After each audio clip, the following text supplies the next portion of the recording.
control. Gravity is all that I know. She's over me.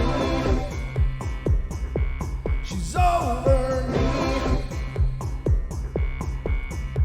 She comes with her hypnotic dance. She holds me here with only a glance. She's over me.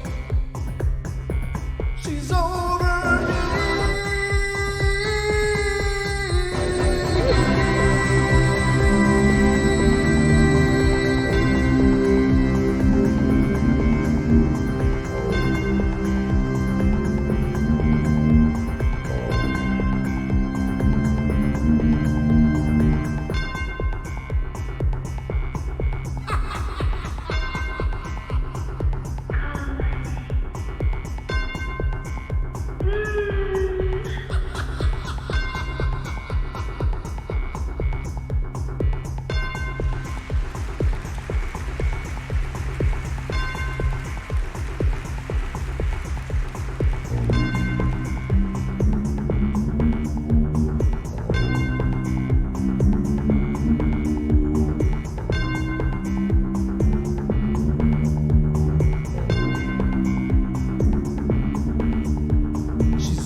Ladies and gentlemen, welcome to the Paranormal Portal.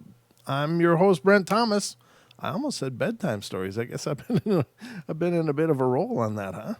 But welcome to the show, everybody. Thank you for being here. I hope you're having a wonderful week. It is Hump Day's Eve, and you've made it.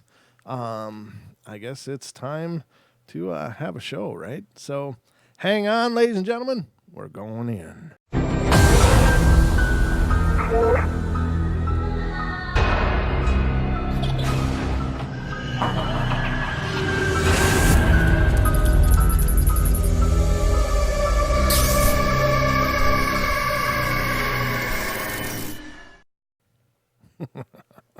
Welcome, ladies and gentlemen, to the Paranormal Portal. I am your host, Brent Thomas, and again, I hope you're doing great, and welcome. And if you saw us go online just a little bit ago, maybe an hour or so ago, that was just a test. I was helping Chris Geo of TFR, Truth Frequency Radio, and Beyond the Veil, test something. So we were doing a test, and it worked brilliantly. Really cool things coming on the TFR side of life, ladies and gentlemen. So stay tuned for that. I'm not going to let any cats out of the bag here, but let me just tell you, it's cool. It's really, really cool stuff. So, but yeah, that's why I went live, is we had to do a test just to see how it was working and if it was working, and it worked. The guy's brilliant. That's all I can say. He's a wizard of sorts. He's a wizard. He's all trained up a bit. So welcome to the show. And just to let you know, ladies and gentlemen, I'm not alone here. I have my good friend and co-host, Mr. Don Longbeard, helping to man the ship with me. Hi. Is this thing on? No. It should be, but it's not. Oh, is this... Oh. Hello? Almost. Hello? That's weird. You know, my mic died actually the other night. Jumpstart. Hello? Almost. Okay, gotta go. Gotta get serious now. All right. I'm muting you. My microphone actually died the other night, Don. That's crazy. It was, I think it was on Sunday's show, as I recall. Maybe it was Monday's, but I was like, rah, rah, rah, nothing. Hello. Ooh, that was too sexy for this time of night. Never mind. Sorry. Yeah, too sexy. Definitely. You should do the bedtime stories, Don. I don't want everybody to have bad dreams. Hello, everybody. Hi, my name's Don Longbeard, and tonight is the night. Oh, dear God, you're giving me chills, and not the good kind. Damn it. But I'm sure you weren't going for me and the whole deal anyway, so that's probably working in your favor, to be honest with you. Yeah.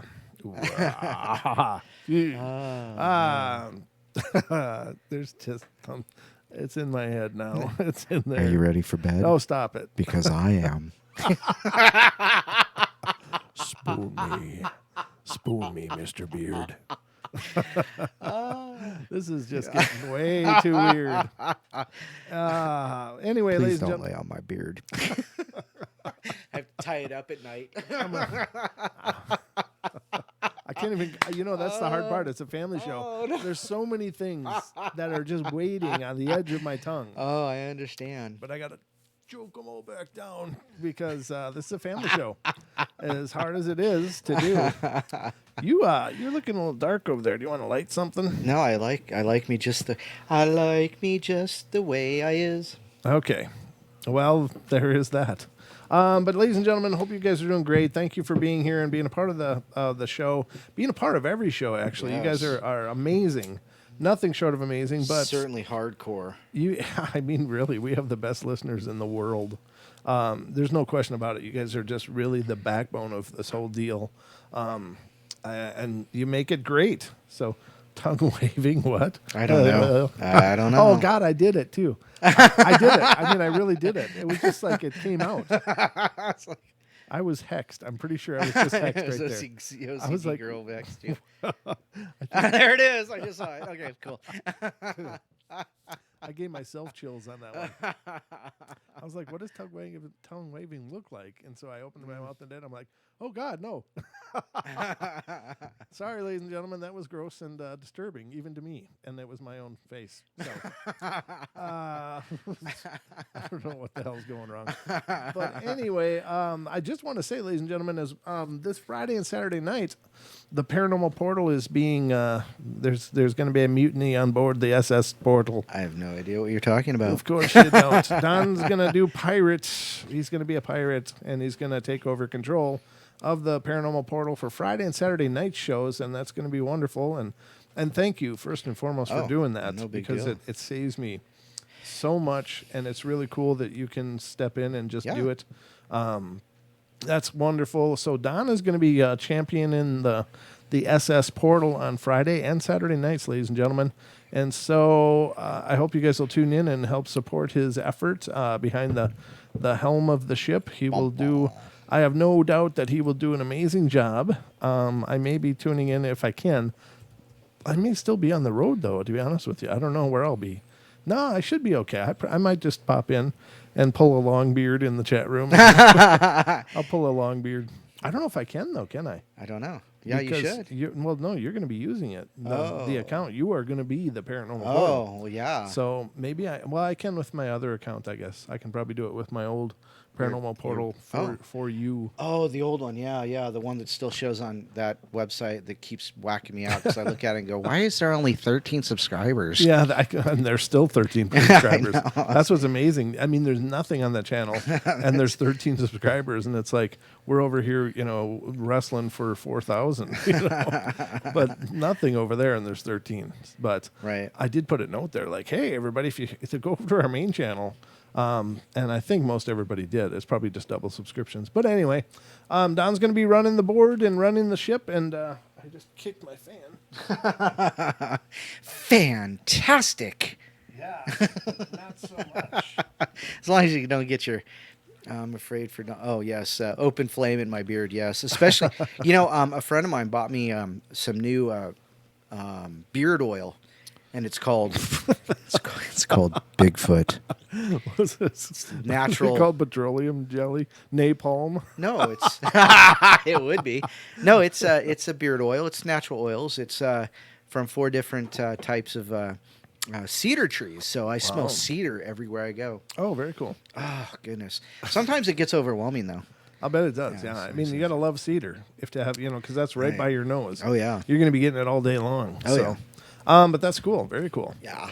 Let's see. I guess this is a Paranormal Portal Mayhem show. But the call-in board is open, ladies and gentlemen. If you want to be on the show or part of the show. Portanic. The Portanic. Somebody said Portanic. Yeah, there it goes. The SS Portanic. But this one doesn't go down. Don's going to be on the front end of the ship. Like the Maidenhead. Yeah, exactly. Oh, that has a double meaning too. Anyway, if you want to be a part of the show, feel free to call in 720-923-0500. 720-923-0500. What am I doing here? I'm not even sure what I'm doing. I'm trying to find things that I had opened up. Oh, don't do that. I hate that when that kind of stuff happens. All right, so right off the bat, Here we go.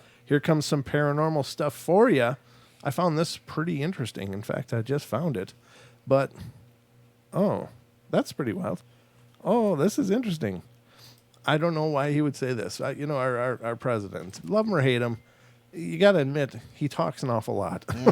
Yeah, yeah. And a lot of times he probably shouldn't. I mean, I don't not like the president. Like, some people are just ravenously, like, hateful. And then that's your deal. I don't care. I mean, honestly, it's like... If you don't like the what am I missing? Lewis in the chat, he says, Pirates of the Paranormal, the curse of the Black Portal.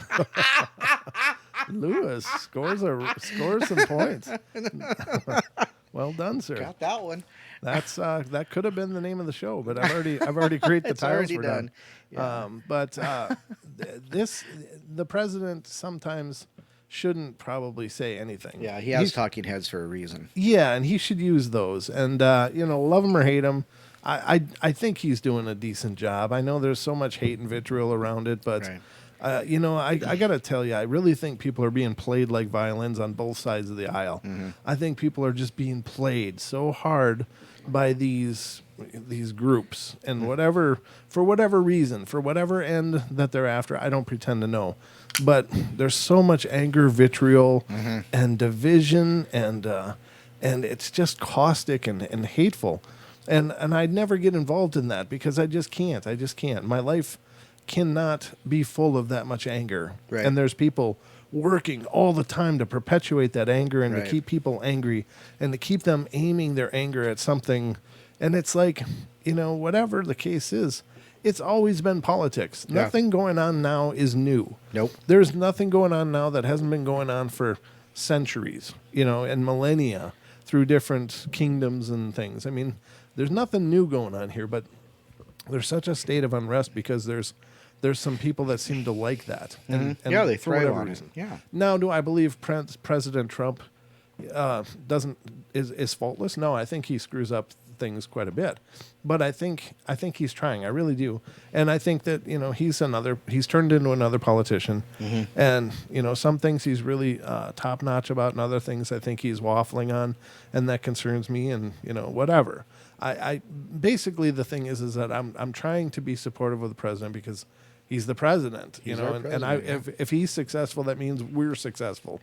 So I'm trying to be optimistic about it, but that may make people angry out there. I'm sorry. This isn't what the show is about. I don't ever do politics. But I just brought this up because President Trump says he does not particularly believe that the Navy pilots are seeing UFOs. This is news, and this is coming from SingularFortean.com, and a great site. I love this site. It says, President Trump told George Stephanopoulos in an interview... What is funny about George Stephanopoulos? Wasn't he like a speechwriter for Clinton? I don't know, probably. In an interview for ABC News on June 15th, that he does not particularly believe that the Navy pilots are seeing UFOs. During the interview, Stephanopoulos asked Trump I guess I should say President Trump, if he had been briefed on the recent reports released by Navy pilots who say they've seen, damn it, I did it again. He's seen UFOs. While serving in the military. He says, I have, the president responded. I think it's probably, I want them to think whatever they think. They do say, I've seen and I've read and I've heard, and I did have one very brief meeting on it, but people are saying they're seeing UFOs. Do I believe it? Not particularly. And which is odd because you think he would, he would trust the people that are usually flying up there and and they know if they're seeing something that isn't Right. usually there. Right. Like, hey, that's new. People shouldn't be able to do that. That's not something we should be able to do. And I would like him to at least remain open minded, but maybe he just doesn't believe in that kind of stuff. To him, Right. it's a bunch of hooey, and he's entitled to that. But again, Well, he's not the only president that doesn't believe in aliens. I mean, Sure. even Truman said, I've never seen a purple cow, so he doesn't believe in them, and Sure. that's what he actually said about, UFOs and stuff. So. well, there is the seeing is believing thing, and I know that that's something you talk about quite a bit, and I understand that, and I actually respect that. I think that there is there's something to be said for that, and quite frankly, everybody deserves that right to say, yeah, I do believe in this, yeah, I don't, whatever, it is what it is. But it goes on to say, when I asked if I'd know whether or not there was evidence of extraterrestrials, President Trump responded, I think our great pilots would know. So I guess he does default on that. Dear God, getting pop-ups here. Some of them see things and they're a little bit different than in the past, he continued. So we're going to see, but we'll watch it. You'll be the first to know. Interest in government disclosure of knowledge surrounding UFOs has been on the rise since 2017, when news broke of the Pentagon's secretive UFO project known as Advanced Aviation Threat Identification Program, or the AATIP.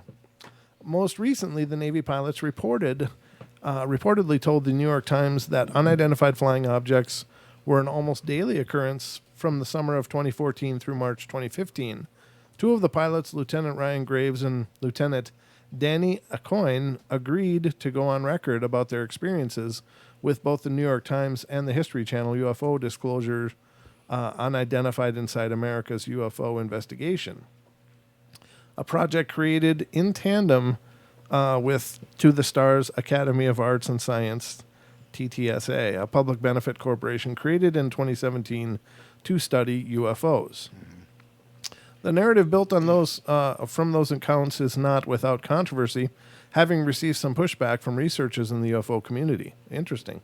That argument stems mostly from the seemingly cyclical nature of the government's public interest in UFOs and the associated disinformation therewith. It is unclear at this time if the president's statements reflect anything other than a general disinterest in the subject. And that's probably true. I mean, of all the things he's probably worrying about, that's not probably really high on his day-to-day list. Yeah. So there is that. Now, an interesting thing, and Wes Germer of Sasquatch Chronicles just posted this recently in his blog, and I saw him posting it on Twitter. But there's a guy that does a lot of Bigfoot breakdowns and stuff, and he's called Thinker Thunker. Oh, that guy. Right. Yeah. And what Thinker Thunker does is he examines evidences and uses a pretty scientific methodology to look at things like proportions and stuff to glean whether or not it could very well be a Bigfoot in these images. Now, he had a really interesting approach on this, and I thought this was pretty cool. He's like, basically his approach on a video was, what proof do skeptics have? And that's an interesting thing because skeptics have the easy road on all this stuff. Right. They can just say, There's no it, proof. No, it doesn't exist. Right. And they can have that opinion but not have to substantiate it. But the people that say, no, I believe it does exist, they're the ones that are always challenged for the proof. Right. But, it's interesting to look at it from the opposite side. Like, well, where's your proof that it doesn't exist? How Right. can you be sure? And that's a really cool way to look at it. So I haven't actually watched that video yet, but it's Thinker Thunker. If you get a chance, check him out on YouTube. He does a great job. Amazing breakdowns. The guy is just really, really conscientious, and not that he hasn't ever been fooled, but at least he's out there trying to break the ice on these things and figure out which ones make sense and which ones don't. I've been a fan of his for a long time. He does a great job. So But I thought that was interesting. Now, that's the case for everything, though, right? So it's like ghosts. What proof do you have that ghosts don't exist? Right. Well, Yeah. I guess for them, what a skeptic can say is, well, I've never seen one. So to me, they don't exist. And that is proof. You know, if you haven't experienced one, then they don't exist to you. Right? Right. Yeah. I mean, proof, but then again, there's the old saying, lack of evidence is not evidence, or absence of evidence is not evidence of absence. Right. So just because you haven't seen that is not quantifying that there isn't there. I don't know. I think that's interesting. Can you say something for a few minutes? Yeah, I guess so. I gotta blow my nose. All right, you go blow your nose. Anyhow, you know, and so you're right though. I mean, even though, you know, I can sit over here and say, well, I don't necessarily believe that, or I do believe that, or, you know, I do get to choose, you know, what I want to believe, but I choose what I believe on, you know, the proof that as I see it, or proof that, you know, hey, you know, it was just, you know, electricity, and it's a you know, it's a technological thing, so that's why the TV screws up, right? That's the big one, you know. So, but you know, if I'm going to try and disprove that you believe in Bigfoot, then I have to have some kind of proof to use to disprove it, you know. So, absolutely, it makes perfect sense. Hi, Stacy. Speak, Don. Speak. Speak, Don. He's not my dog. He's my co-pilot. I'm just asking him to carry some of the weight, right? Sorry, I went full Aussie on you. Speaking of Aussie, real quick, Aussie Tigers here. Black Tree's here, Duke's here, Chris Guy, Deb, DH, Gemini, Jessica's here. Jess, how you doing? MCat's kicking back. He's must be on a break with a beer or something. Nellie's here. She said she's just listening though. She'll probably say something in about 5.5 seconds though. Orange County Girls here, Pam's here, Paranormal Portal, Rivers, Stacy, of course, just popped in. Tesla Tech 9 said he's new to the channel. Welcome and thank you. Mr. William Bennett, and of course that guy very at the bottom that starts with an Aether Archives. That would be me, of course. So shout outs real quick. Yep. Orange County girl. Did you say her? Yeah, I said OCG. Orange County. Oh, you say OCG, don't you? OCG. Well, Yeah. Okay. Say my name. Never mind. God, I got to stop doing that. You really do. For so many reasons. Hit the like, subscribe, and share, and hit the button. And or check out the bell. podcast, ladies and gentlemen. The growth on the Podcast podcast oh has my been God. amazing. It's been absolutely amazing. Thank you guys so much. And who's the new person tonight? Tesla Tech 89. Tesla Tech 89. Hey, Tesla, of course. Oh, I missed. Yes, I did miss Lewis. I apologize. Lewis. Oh, and duck sauce. Duck sauce. Okay. Well, thanks for finding us, Tesla Tech. It's wonderful to meet you, and welcome to the show. This is about as good as it gets. I don't know what you're expecting, but here it is. Ta-da! No, it's a good show. It's a lot of fun, and we have a lot of fun doing it. We don't take ourselves overly seriously, you know. No. Here's the thing. I mean, there's a lot of people doing paranormal shows, and they're doing great jobs. I mean, I'm not trying to say we're better than everyone else or anything like that, but we just do it our own way. And we have a lot of fun doing it. We have a Which great is community. better than everybody else. Don. Don's just taking it to the end zone. But no, I mean, we just do it our own way. And I hope you enjoy yourself. And if you do enjoy it, I hope you'll let other people know about the show, because we're still small, but we're growing, and it's growing really fast. But you know, that's largely by your guys' efforts out there making that happen. So thank you so much. All right. You guys make us cool. You guys complete me. No, well, I didn't want to go full Jerry Maguire on it, but now here's this, Don. How many times have you heard Nessie sightings? Oh, yeah. Yeah, well, the tree stump in Oakwart Bay could be to blame for the 7th sighting of the Loch Ness monster in 2019. 7 sightings already this year? Apparently, I My guess goodness. Nessie's getting a little squirmy. I wonder if they're like cicadas. They just burrow and come up every 7 years. You know, come up every now and Maybe. then. You know, there is that. I don't know. Maybe they do go into a stasis for a while, because it'll be years and years and nobody will see anything. Yeah, and then so exactly. all of a sudden it's like, it's everywhere. They're on the beach sunning themselves. And you know, I'm just kidding. They're rubbing lotion. Hey, you know. Hey, you got that SPF 1000? Yeah. Oh, yeah. That's a whole other deal, isn't it? Sunscreen. I was just reading something today about sunscreen, and apparently it doesn't do much anything. Except give you cancer. Well, yeah, there is that. So, do your research, I guess. I don't know. I never really used the stuff, so I'm just winging it. I don't get out in the sun all that much, though. I mean, obviously, I'm pretty pale. But anyway, Gloria. It says Gloria and Ian Davidson were on location in the Scottish Highlands on June 11th when they claimed to have spotted something on Loch Ness that was definitely black and seemed to have a neck and a head, reported the Scottish Daily Record. We have been to Loch Ness many times and have never seen the monster before, Gloria said, but I always like to look at the loch, and I can't imagine how many pairs of eyes are on that loch at any one time, but I've spent periods looking at the water because you just never know. But around 1:30 p.m., just after we had lunch, my husband was driving and I was in the passenger seat gazing out at the loch when I suddenly saw something. And I said to Ian, "There's something down there." He turned around and we got out of our car and there it was.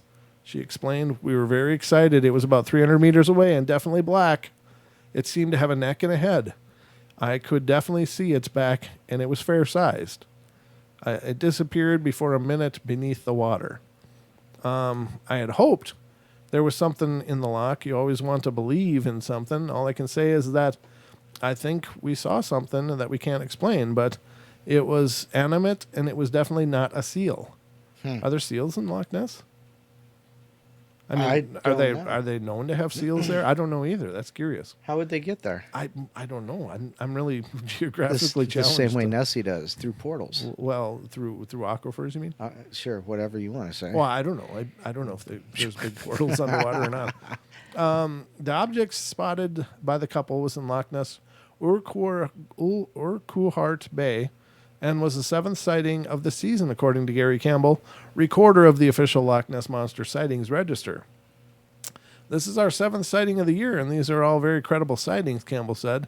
It is clearly Loch Ness and clearly unexplainable in terms of Nessie videos. It's also very clear, and we still don't know what it is. It all adds to the mystery, but do these latest sightings explain the Loch Ness mystery? No, he added. Do they add to the weight of the evidence that there is something happening that is unexplained? Yes. The location of the sighting in Urquhart Bay has many skeptics speculating the object in question wasn't Nessie at all, but rather a tree stump sticking out of the water. Of course. The brevity of the Davidson's video and the fact that there is no movement was captured would seem to support this claim. The sighting came less than 2 weeks after the completion of a study that resulted in Neil Gummel, a New Zealand scientist and professor at the University of Otago, announcing that there are a few things about his team's finding in Loch Ness that are a bit surprising. Gemmel's study involved gathering water samples from multiple locations and at different depths of the loch to scan for bits of animal DNA, and then working to identify it. And the samples were sent to labs in New Zealand, Australia, Denmark, and France, which use large sequence databases to compare the DNA found in Loch Ness with the majority of known living things. And this was done to help distinguish and identify any potential unknown genetic material. Is there anything deeply mysterious? It depends on what you believe. Is there anything startling? There are a few things that are a bit surprising, said Gemmel. Gemmel went on to say that the results might support one of the main monster hypotheses. We tested each one of the main monster hypotheses, and 3 of them we can probably say aren't right, and one of them might be. What is that going to be, a big sturgeon? Popular explanations for the Loch Ness Monster include that it is a population of plesiosaurs that survived extinction, a giant sturgeon, an enormous sea snail, or misidentified otters and debris in the loch. Although other hypotheses include more paranormal components, it is unlikely that Gemmel, a scientific materialist, would be investigating those as a possibility. Gemmel later said that the comprehensive announcement of results from the study would likely be made in early September 2019. Well, way to make us wait. Yeah. No. So the tree stump thing, I know it's hard for some people to believe, but having grown up on a river, the Mississippi River, the widest point of it is, sometimes compared to Loch Ness. And I've seen where trees will surface for a while. When they get really waterlogged, they will come up but then they will go back down again. Right. So they kind of surface for a while. Little bob around. Yeah, they kind of do the up and down thing very, very sluggishly, very slowly. Depends on what's going on the surface, how much current is going on. But if there's a current in the area, it can push it up and make it float because they're almost buoyant, but not quite. They're just a little bit heavier. So certain disturbances can kick those really waterlogged tree stumps up. And they do look really spooky. Right. Well, like I was talking about last week, I read that story about Nessie in the video, and the scientists who said, that the different densities rise at different times to level the salinity or level things out in the water. So, certainly, I mean, even if the densities, the heavier it gets, the farther it falls, it pushes something out from the bottom. Mm-hmm. So a stump could just pop right up and bob, and then the next density goes down. It goes down with the next density. So Yep, that's true. And that would definitely create enough of a turbulence in the water to push a almost neutrally weighted object up to the surface. So we do have a call, and I think it behooves us to answer that and see just who's there. But I have a feeling I already know. I think I know too. All right, area code 480, you're on the air. Ooh, it's the portal guys. Jess. Yes, How's it going, guys? It's definitely Jess. How you doing, Jess? We're doing good. How are you? Good. I hear you were talking about Nessie and all that. We are. The Loch Ness monster. Yes. I was just, I supposedly, the theory is Nessie got in from like the ocean into the small, river Loch Ness by, the sea, supposedly. But there's no proof. Scientists have been looking to see if there's enough food for something that huge, like a plesiosaur, but there's nothing conclusive. They didn't find enough plankton to even feed one of those big prehistoric marine animals. Sure. Yeah, well, there's that. It's hard to know, but there's also a belief that there are these underwater aquifers that may connect to other large bodies of water somewhere else. And that's curious as well. I don't know what to think of all that, but Lord knows there's a lot of theories out there floating around about what it could be. Floating around. Yeah, there I go again. That's floaties. Sorry. Yeah, honest to God, those kind of things are not intentional. Supposedly, it could be also, they're thinking a Greenland shark. Oh, really? That's an interesting idea. Yeah, there's Greenland sharks that are around that area, supposedly. But Loch Ness is freshwater, right? Don? Yeah, but sharks can be freshwater, can't they? There are freshwater sharks. Yeah. Well, yeah, they can be, but like a bull shark is able to live extended periods. Well, it could possibly be, maybe a shark or something. I don't know. Yeah. It's just speculative, but it's fascinating. The Loch Ness monster has always fascinated me for some reason. Yeah. Okay. Yeah, it is. Really and then supposedly, down where Lake Tahoe is, there's a Tahoe Tessie legend called Tahoe Tessie. It's similar to a Loch Ness monster type animal. Right. Oh, okay. And the water is beautiful and blue there, but that's just another legend. There's no proof. Sure. Yeah, I mean, it doesn't seem to matter where. There seems to be a lot of these lake monsters all over, like Ogopogo. Yeah, I've heard of that. Yeah, from Lake Ogopogo or whatever. Champ from Lake Champlain. There's one called Champ. Yeah. Champ from Lake Champlain. Yeah. And then there's one called the Ponderay Paddler. The Ponderay Paddler, right here in upper North Idaho, and then there's. That sounds like Ponderosa. Yeah, well, Lake Ponderay. the restaurant. Yeah. And then there's one. Near Ponderosa, the restaurant? Yeah. Just joking. Yeah. But there's one also allegedly in Lake Pepin, and that is apparently based. Yeah, it's Pepe. It's based upon, and that's of course. Pepe. It's well, yeah, that's what they call it. Peppy is the little pet name for it, but it's based upon Pepe Le Pew.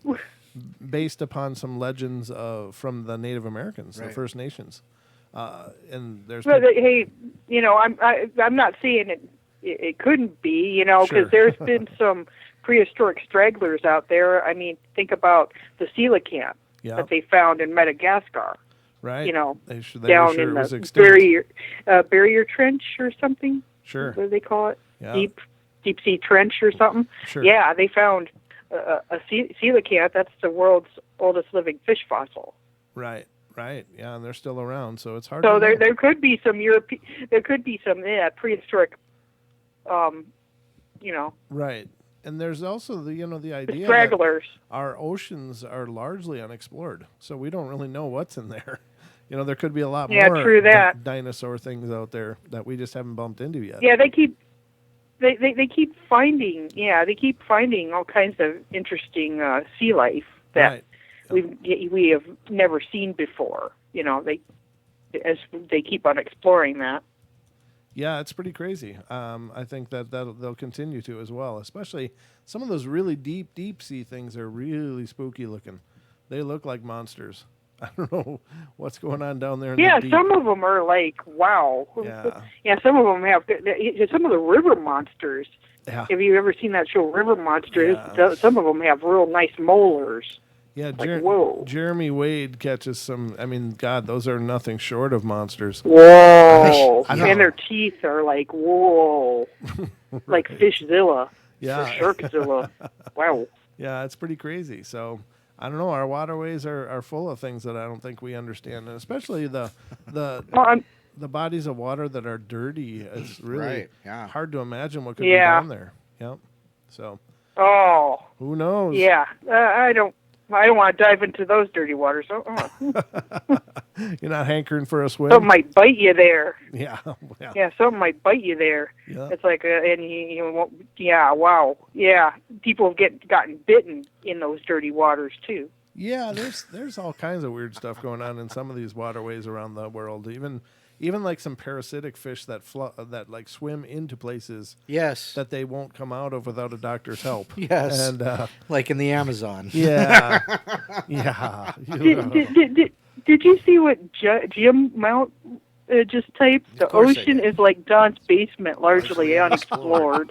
Oh my God! That's why I was laughing. I've survived the basement. He's been I've there. now been there. I and think Black Tree's been there too. that's true. Yep. Yeah. Well, so far, no. Well- no bodies that I observed. So And nothing fishy in there. I didn't go into the freezers though. You I did did freezer. not go into the freezers. I didn't Don't go open anywhere. the freezer. Yeah, that's kind of what I felt like. I was going to stay away from the freezers and just stay on the path. Stay on, the lines are your friend. Stay That's in between right. the lines. Absolutely. Otherwise, you'll be considered right. a trespasser.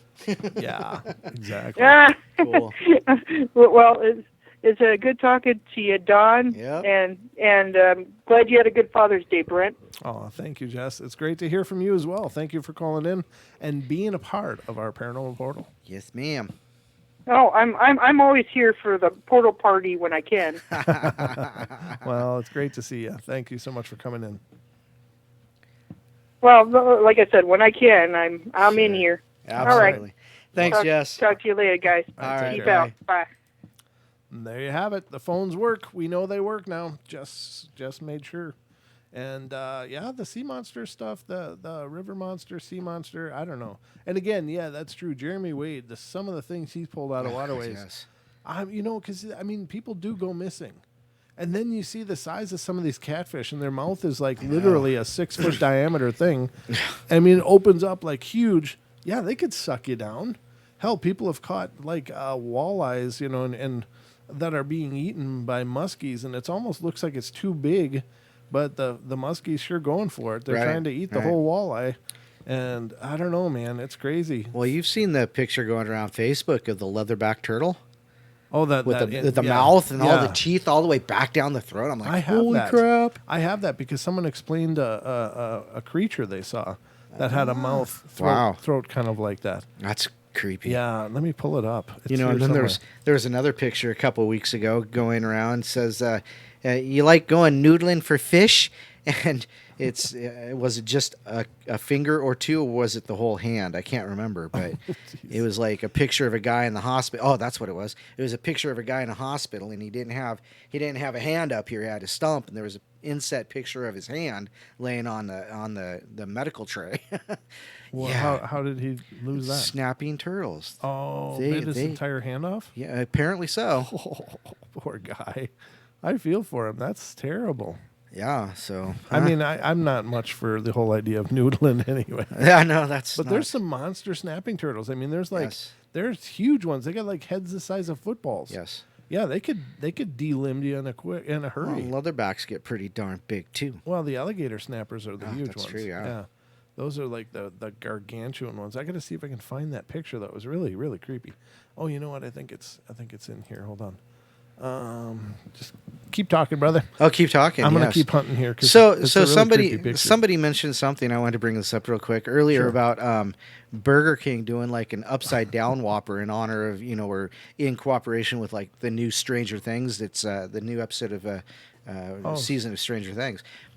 So that's interesting. I wonder how they would do an upside down burger. I mean, would they, flip the patty upside down and build it from the bottom up and then flip it back over? Who knows? I would just go, oh look, it's a Stranger Things burger.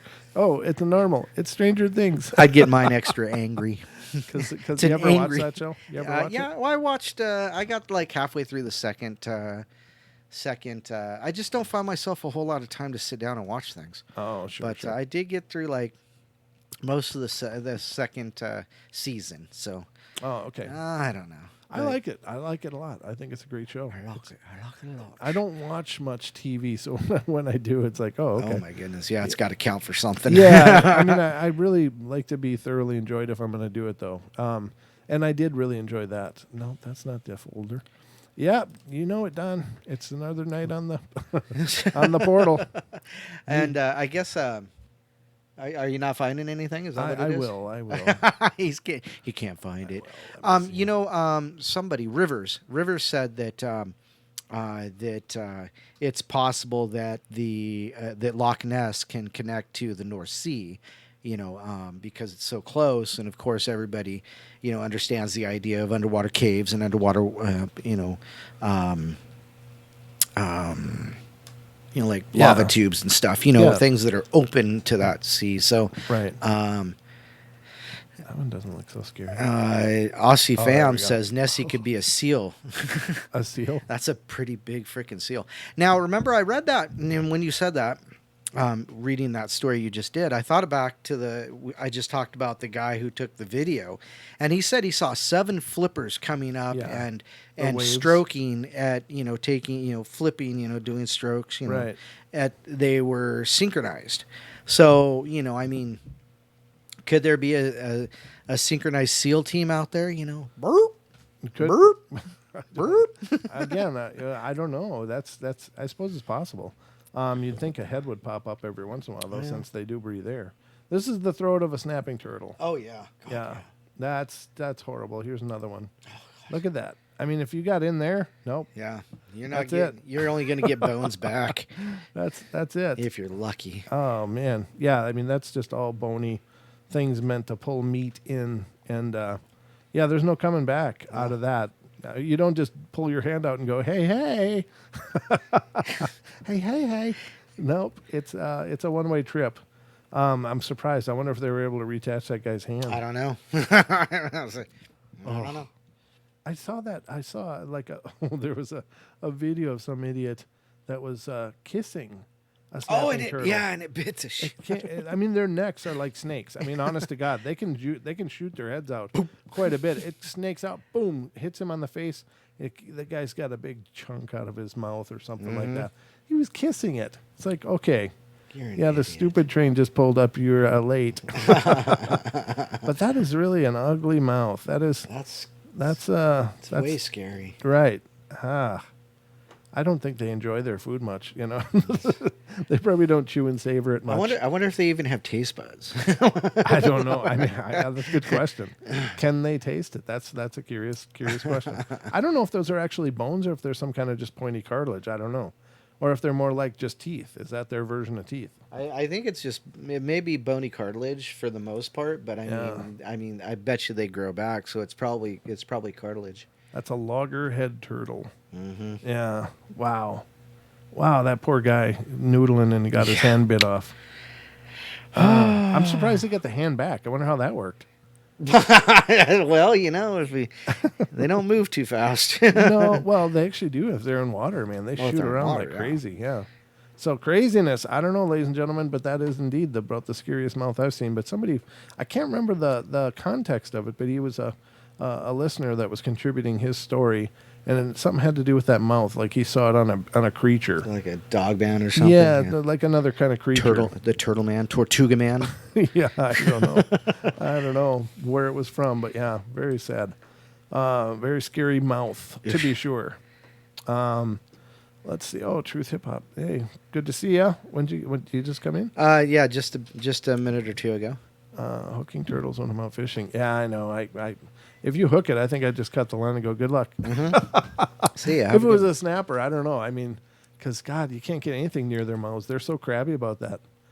I mean, they don't like it at all. Anything comes near their mouth, they're like, whap. And it literally is like, snap. That's how hard they're snapping their mouth. It's like, yeah, you've got to be quick to eat fish. I mean, they're getting fish swimming by. It's like, done. Wow. Terrible, scary stuff. That's got to be a horrible way to go for those fish. Whatever. So that's Loch Ness. Is it possible that it's a stump? Yeah, I think it is. But I don't know. It's still a mystery. I wish they'd release those results so we know what the hell they were talking about. Well, but that's not until September. So I know. What do they got to do until September? Well, they have to, peer review it or whatever. Yeah, peer review. Sure, why not? They still have to make their money off it. They can't just release it. Come on. Yep. So if you were ever planning on visiting South Fork and checking out the haunted house in Provo Canyon, Utah, change your travel plans. Oh. It burned down, ladies and gentlemen. The haunted house in Provo Canyon, Utah is no more. It has burned down, apparently. Now it's twice as haunted. Well, it's a haunted patch of ash now, I guess. But you don't have to worry about being in a spooky room anymore because there's no more rooms. It's an abandoned home known locally as the South Fork Haunted House. Has burned down, according to a press release published on June 16th, by the Utah County Sheriff's Department. Shortly after 8 a.m. this morning, North Fork Fire Department responded to a report of a fire at an abandoned home on Shady Side Drive near South Fork Road in Provo Canyon. A fire investigator with the Utah County Fire Marshal Office also responded. They arrived only to find the home fully engulfed in flames. This home is reported to have been abandoned for many years, and the cause is unknown. Despite what the Utah County Sheriff's Office have responded previously to reports of people trespassing in the home, which some referred to as South Fork Haunted House. Dude, I know. I just had this intuition. Somebody broke in there and was doing some kind of rituals with candles. Oh, no doubt. Yep. I'll bet you anything. That just came to me as I was reading it. It's just seeing this people sneaking in and lighting candles and trying to do seance-y stuff and probably started a fire. Oh, no doubt. Cause of the fire is not yet known. There are some surveillance cameras in the area of the home that burned. The investigators will review those for evidence. When the fire is completely out, those investigators will conduct a search for evidence that might help them determine the cause of the fire. It is not known if anyone was inside the home when the fire began or as it burned. Sergeant Spencer Cannon, public information officer with the Sheriff's Department, shared pictures of the ruined house to Twitter. And I guess I could share those with you guys because it's just a heaping pile of ashes, basically. It's not much to see. Move along. Nothing to say here. Move along. Pretty valley, though. That's a beautiful valley. Yeah. Yep. So apparently it has burned to the ground. Wow. And this is from the Singular Fortean again, ladies and gentlemen. So, great site. Information on the haunted house is scant, but nearby Rock Canyon has its own ghost story of a man who fell to his death and whose spectral form now charges down the cliff at impossible angles towards frightened hikers. Wow, what a jerk. The area is said to have seen more than a few untimely deaths, mostly climbers who've lost their grip and fell to the rocky canyon floor. These unfortunate occurrences reputedly contribute to the canyon's negative energies. Yeah, I don't think they'd probably be real happy about slipping and falling to their death. But, yeah, there it is, ladies and gentlemen. It has burned to the ground. So if you were planning a trip there, just so you know, change your plans. So OCG just asked if the Winchester Mansion burned down. Not that I've heard. I don't remember. No. Are you searching it? Yes. Okay. Well, Don will let us know. He is currently researching that for you. Oh, the minion's hollering in there. Oh, goodness. Not bad. He's just being loud, as usual. That's so funny. Let's see. Winchester House burned down. You good? It does not look like it did. Okay, so it's still around, ladies and gentlemen. You can still go to the Winchester Mansion. I've not been there, and quite honestly, I don't know. Something about that house just doesn't even excite me. Yeah, I gotta agree. I mean, it's a disturbed mind in this case. I really do. I think Sarah Winchester just, she had her own conscience about her late husband's, dealings in business, and so I think she just kind of went around the bend with it after he died, and I think so too. And clearly, I mean, some people are really worried about such things and angering spirits and stuff. And I understand. Yeah. I mean, of course, nobody wants to anger the spirits. But here's the thing. I don't buy the whole, the house and land is cursed because the Winchesters, created guns and that's, all of that karma comes back to them. It's like, no. A gun is just a tool. If people murdered people with hammers, does that mean the hammer company will be haunted? It's like, no. I mean, it just doesn't work that way. It's not how karma works. Karma doesn't attach to an object. I mean, you can run over people with your car, and Ford's not going to get haunted from it. It just doesn't work that way. I don't believe that for a minute, not for an instant, that there's some kind of karmic law attached to, you make guns. And otherwise, deer ghosts would be everywhere. yeah, There'd be deer specters quick, get my everywhere. gun. I see the specter of that deer over there. There's a 10-pointer in the backyard. I'll go get him. Yeah, get the sage. That's how the place burned down. Yeah, they were exactly. saging it. Maybe, you never know. That could be it too. Sage does. But drop yeah, sparks. I don't think the Winchester house is necessarily a. It may have a haunting attached to Sure. it, and it's certainly a unique home. But I think I would get irritated walking through there more than anything, just because there's no reason in its whole design and plan. I mean, you can walk through a hallway, open a door, and end up in a wall or outside. Yeah. And it's like, well, thanks for the visit. You can get lost in there. I don't know. I mean, it's neat. It's a neat and curious piece of history, and for that, I don't know. I think it's fine, and I'm not degrading it. Right. If those of you are excited out there about seeing it, then by all means go do that. And if you have cool experiences, let me know. I mean, I'm not saying it's not haunted. Well, yeah, I mean, it's just not. It's not haunted by the people who were killed with Winchester guns. No, it's not. And that unfortunately, there was a whole period of, and still I'm sure is, but there was a whole period of spiritualists who saw opportunities to make a lot of money from very rich, guilty people. And so, and I'm sure that's what happened in this case, is that she just got hooked by some, shenanigans and was led along. Now, and allegedly, she still haunts the place. Sarah Winchester is apparently that still could haunted. be true. Yeah, well, I mean, it could that be. I could totally believe. Right. But, I mean, it didn't... She's walking around there, and there's no other ghosts there, just her, and she goes, well, I must have been wrong. Yeah, oops. Wow. All these years. Yeah. What do you know? Now, how do I get out of here? Yeah, exactly. She's stuck in her own home. I don't know, maybe. But here's the thing. I think it's a cool place. Yeah. It would probably be neat to actually go there and see it and say I've been there. Right. But I mean, just of all the places that I do want to visit, it's not really high on my list. She's stuck there. Mike Cool says she's stuck there because she can't find the door. That's what I meant. Yeah, Yeah, it's like, hey, how do I get out now? I was wrong. Okay, do over. I'm out. Let's try this again. Exactly. Yeah, hammer don't hurt them. Yeah, exactly. But here, that's just the thing. So it does seem like a neat place, and maybe it would be a lot of fun to go check it out. But Yeah. I don't know. It might not be. So I guess that's it for the Singular Forteans contributions to tonight's show, and thank you to the Singular Fortean. Again, ladies and gentlemen, thesingularfortean.com. I have not affiliated with them in any way, but I just really like their site. Sure, I think they wouldn't mind a kick down on some of that. Don's always working the angles. But, speaking of angles, you should check out our site, Don. Our site. What do you mean our site? What do you mean our site? The one that you created. Oh.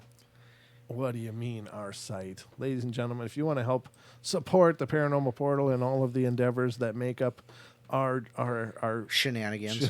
shenanigans and any future shenanigans that we may be able to embark on, here is our Teespring. I did it again. It's haunted. Did it again. Okay. Are we done? Not yet. Okay. So this is our Teespring site. Ladies and gentlemen, I'm sorry. My board is deciding to have a mind of its own again. I sense saging in my future. Well, the Ghost app hasn't popped up. Well, lately. I've got it minimized here, so maybe it has. Maybe it's like, get out quick. No, not a thing. Not a thing on the Ghost app. So here's our Teespring site, ladies and gentlemen. It's Don set this up for us and has done a great job setting up cool things like mugs. Yeah. You can get your own mug. Mugs. You can get your own hoodie. You can get a couple hoodies. You can get T-shirts and lots of T-shirts. Remember, it's always somebody's birthday somewhere. It could be yours. You could do half birthdays too. I don't even know what that Happy means. half birthdays. Yeah, half Oh, birthdays. like 6 months? Yeah, thing? every 6 months. So, and there's phone cases. There are stickers. Treat yourself. There are stickers. Oh, Jesus. There's lots of stuff in here. So, very cool. And if you want to help support what it is we're doing, then by all means. That's the way to do it. That's one of the ways to do it. The other way, of course, is to contribute to our paypal.me at paypal.me/paranormal portal. And that's another way. But I like the idea of getting people something, Right. More so than just, hey, throw money at me. Not that that's a horrible idea, but you know what I'm saying. Oh, you know what? Your sticker has not yet been developed. Yeah, it has not. It has not. It has not been forgotten either. You are remembered. So if you have a great idea for some kind of design, please let us know. I know Diane Swiger sent in a few ideas. So it's www.teespring.com/stores. And then paranormal-portal, right? Yes. Stores. Yes. Yes, that's correct. That's what I thought. That's what I heard. It's backslash, not a dot. I'm typing. Go ahead. It's all you, baby. Oh, It's all you, did you just call me baby? baby. Duck sauce, the link is coming. Don's putting it up in just a second. Don doesn't know how to type, so just No, patience. Don does a hybrid version of hunt and peck. Hunt, peck, and just slam the keys. So That's that right. should be it. That should be it right there. But it doesn't look great. That doesn't, does No, it? It doesn't. Let me just put it in there. Hold on. Yeah, you've already got it open. Drop No, it I in. don't. I actually Oh, closed you it. closed it. Yeah. Okay, fine. All right, here we go. Boom. Boom, boom, boom, boom. All right, Copy, and paste. Copy paste. Yes, sir. Oh, that looks correct. That, it does. It doesn't have www, though. Oh, that's why. Yeah, it's just Yep. straight HTTPS. It is. Colon / / Fine. Okay. Fine. So what do you got on the plate, Don? For What do tonight? I got? Let's see here. Florida MUFON news. Woo, Let's MUFON see news, here. ladies and gentlemen. And this is this is an old one though, but I thought that was interesting. The witness wrote this to MUFON. It's case number 84886 in Kissimmee, Florida. It says, I know this is going to sound crazy, but it's the truth. When I first moved into this house in March 2013, I had just come home from work and went out back. I noticed something very odd at the edge of the woods. It was an area about 30 feet off the ground. Very odd by the edge of the woods. It was an area about 30 feet off the ground. It was shimmering, kind of like looking at water and air. I sat there thinking, what is that? I thought at first it was a weather phenomena. It was approximately 8 feet in length and 6 feet wide. Eventually, 10 minutes later, it moved forward to my left and centered itself between a crepe myrtle tree and the woods. She knows exactly what kind of tree it was. Now, I'm very concerned as to what it is. Within 5 minutes, an ET appears on the ground in front of the crepe myrtle tree. Ooh. He's just there all of a sudden. He was almost invisible at first, like a hologram, but became more solid the longer he was climbing to what had to be the ship. He became more solid the longer he was climbing to the ship. I believe he was not supposed to be seen, but possible equipment failure. I did not see him walk to the tree from anywhere. He grabs what must have been a rope, as that is the action of his hands pulling himself up, but he was also climbing what I believe were steps using his feet and legs. Gosh, in combination? Really? Neither was visible, only his physical actions of climbing up. He was sideways to me, but saw me and would look behind him constantly, then look at me occasionally. I could not see a spaceship, but it had to be there. As he entered the shimmering passageway, he had to turn his back to me and change the way he was climbing, more like rock climbing at this point. Each hand was out to the side and above his head, with his legs finding each object to climb as well. Ding, ding, ding, ding, ding. Wow. We interrupt the story to make a very important announcement. It occurred to me to look at the screen as this big red flashing thing happened. Apparently, Mr. MCAT has humbled the hell out of us again. Again. Speaking of throwing money around. Enjoy. Thank Mr. you, MCAT. MCAT. You are just amazing, brother. Wow. You have bought yourself another time slot on the portal. You have bought yourself another lifetime of my loving support. You are amazing, brother. Thank you so much. That is so cool. Wow. Yeah, that's awesome. Damn. Thank you, sir. Thank you, sir. All right. So each hand was climbing to the side and above his head, with legs finding each object to climb as well. Okay. Once he reached the top of the passageway, he too disappeared. He had a human-type body, very strong, very muscular, approximately 6'3" to 6'5". Wow, that's within a pretty good range. But his head was not human at all. He had large, bulging eyes, which is why I checked robotic, as I did not see how they could possibly close their eyes. His eyes. They stuck out so far from their sockets, very white eyes, black pupils. He had nostrils and a very strong jawbone. Wow. I did not remember seeing ears. Skin was like an alligator, but off-white. He looked like he had some type of armor jumpsuit, but not metal. He was not friendly, and I was terrified to move or do anything that would provoke an attack. He was almost 50 feet away. I never forgot what I saw ever. The photo attached, which you're going to have to go and find it, are something... What's the photo attached here? Oh, it's... Can you copy Yeah. the link to me? It's Florida MUFON, but copy and to Mr. Thomas. There we are. And voila, there we go. All right, so I will never forget what I saw. The photo attached are of something in the woods that I believe is them taken before a hurricane last year. Huh. Huh. That's not really a... I don't really see anything. I'm opening this link, ladies and Yeah. gentlemen. I'll get you. Is this the Yeah, that's this is the image? yeah, Okay. that's what she's referring to. All right, let me pull this over here. Oh, that's a pretty crepe myrtle. The witness has a job with high security clearance, and it's not believed she made this up. No trace could be found at the site, probably due to the case being reported 4+ years after the fact. It was suggested the witness purchase a trail cam to observe any activity in the woods. She did and sends in photos weekly. Some are unexplainable. Wow. So the person has high security clearance Mhm. job. Mhm. Yeah, they're not generally the ones to make up kind of this kind of information. Yeah, no doubt.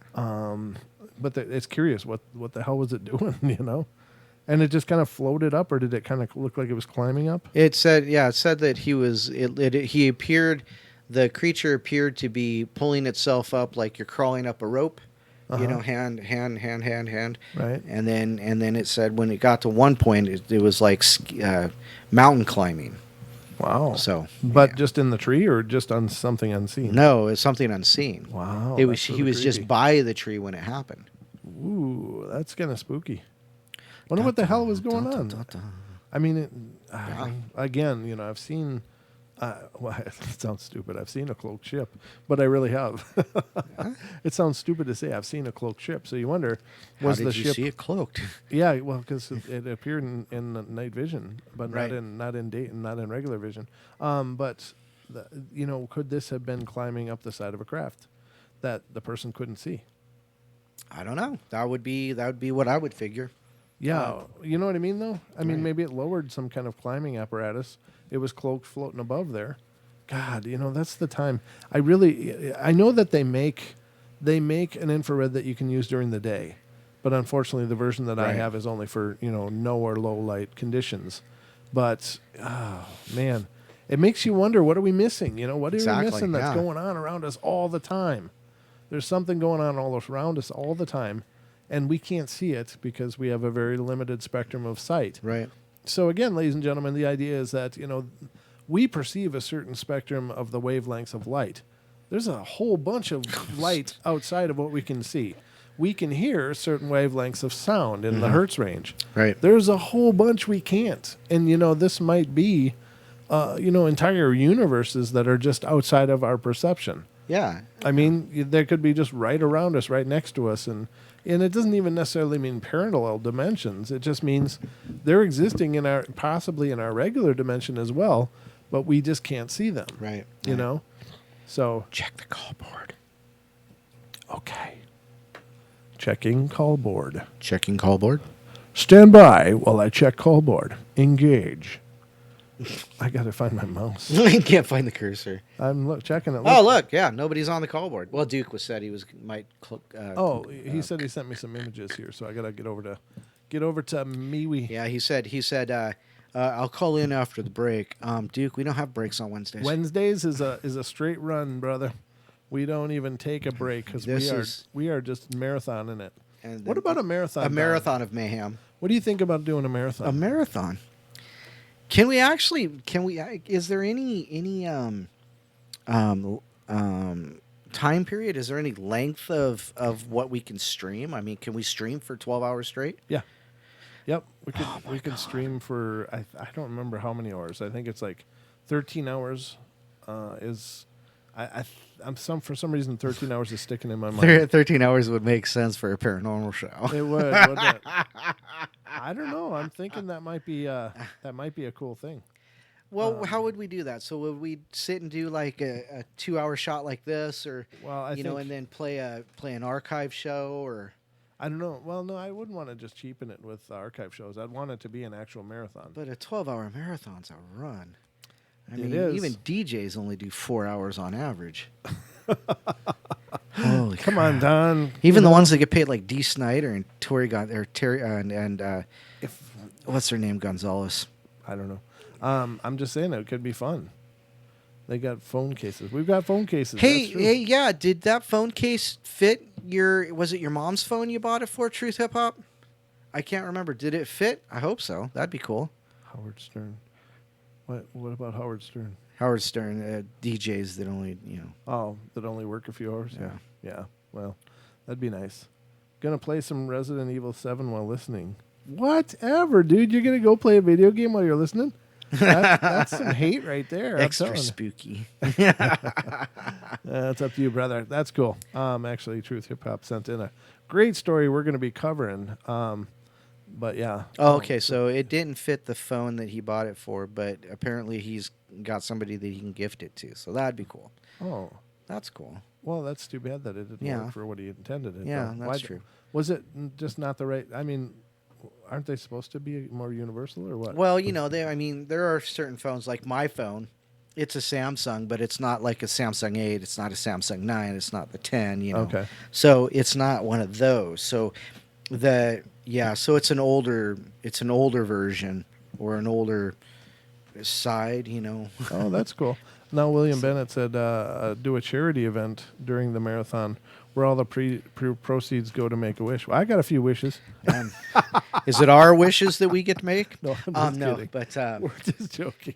That was just too funny. I wish I was a little bit taller. Well, there's some things we can't accomplish, Don. We'll get you kiss boots and call it a day. All right, so we got a phone call here, and it looks like our brother Duke is calling in. Mr. Duke. Mr. Duke, how you doing, brother? Hey. Hey. How's everything going? Feeling a little bit better here. I got the results of my x-rays in. I got 2 hairline fractures and a sprained elbow, so I'm in great shape to go lead a Squatch expedition in 2 days. Woo. Oh, you poor man. I'm so sorry to hear that. I'm not meaning to laugh in the traditional sense, not because it's humorous, but He made it humorous. you made it humorous. And I just Yeah, Just for sucks clarification. bad. Actually, the day after it happened, one of my listeners who lives in L.A. actually showed up here to visit because he had business in town, and he got his business done early and said, hey, I got 2/3 of a day open. Wow. And I went, well, let's go squatching then. So we went up to Blue Mountain, and being that he lives in L.A., he doesn't get out into the country or the woods or anything very often, so he was having all kinds of fun. So I sent you some pictures, and we went up to Blue Mountain. There's a huge power line cut that goes right across the top of the mountains, Right. Okay. which is like a super highway for Bigfoot. So we went up there and went, I bet you anything we'll find some signs. So we found like 2 or 3 partial tracks that weren't worth really documenting, and then we decided we'd walk up to the power line, the great big tower that was on one side of the valley, and took some little trails up there, and we crossed a couple of fire lane cuts that they had made in the side of the mountain, and went all the way up there. Didn't really find too much, and came back down again. Now, on the way back down, there was a rock stack there that wasn't there on the way back up there 20 minutes earlier. I got that. And we know that for a fact. If you look at that picture, Mhm. there's 2 of them. There's a close-up of the rock stack, and there's a picture of me leaning over looking at it. Yep. And you can see there's a little trail right behind me. That's where we just came up 20 minutes before. There's no way in hell we walked past that thing and didn't see it. That's So cool. sometime in between when we went up and 20, 25 minutes later, someone put it there.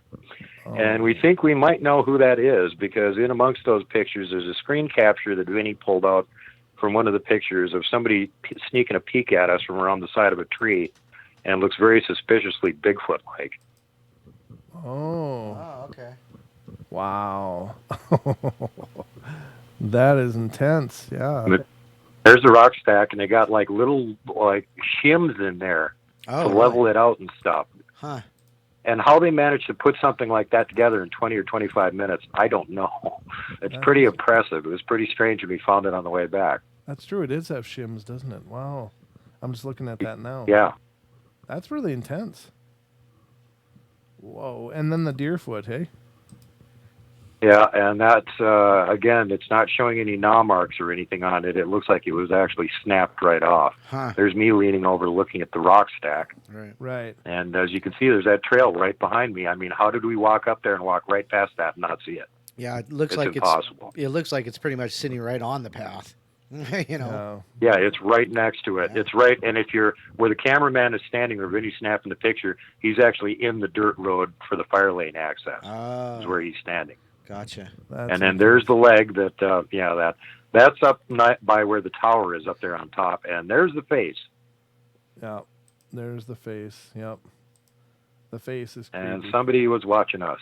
Yeah, that may be who left that rock stack for us there. So are you seeing Are you seeing the face in that break in the upper part there?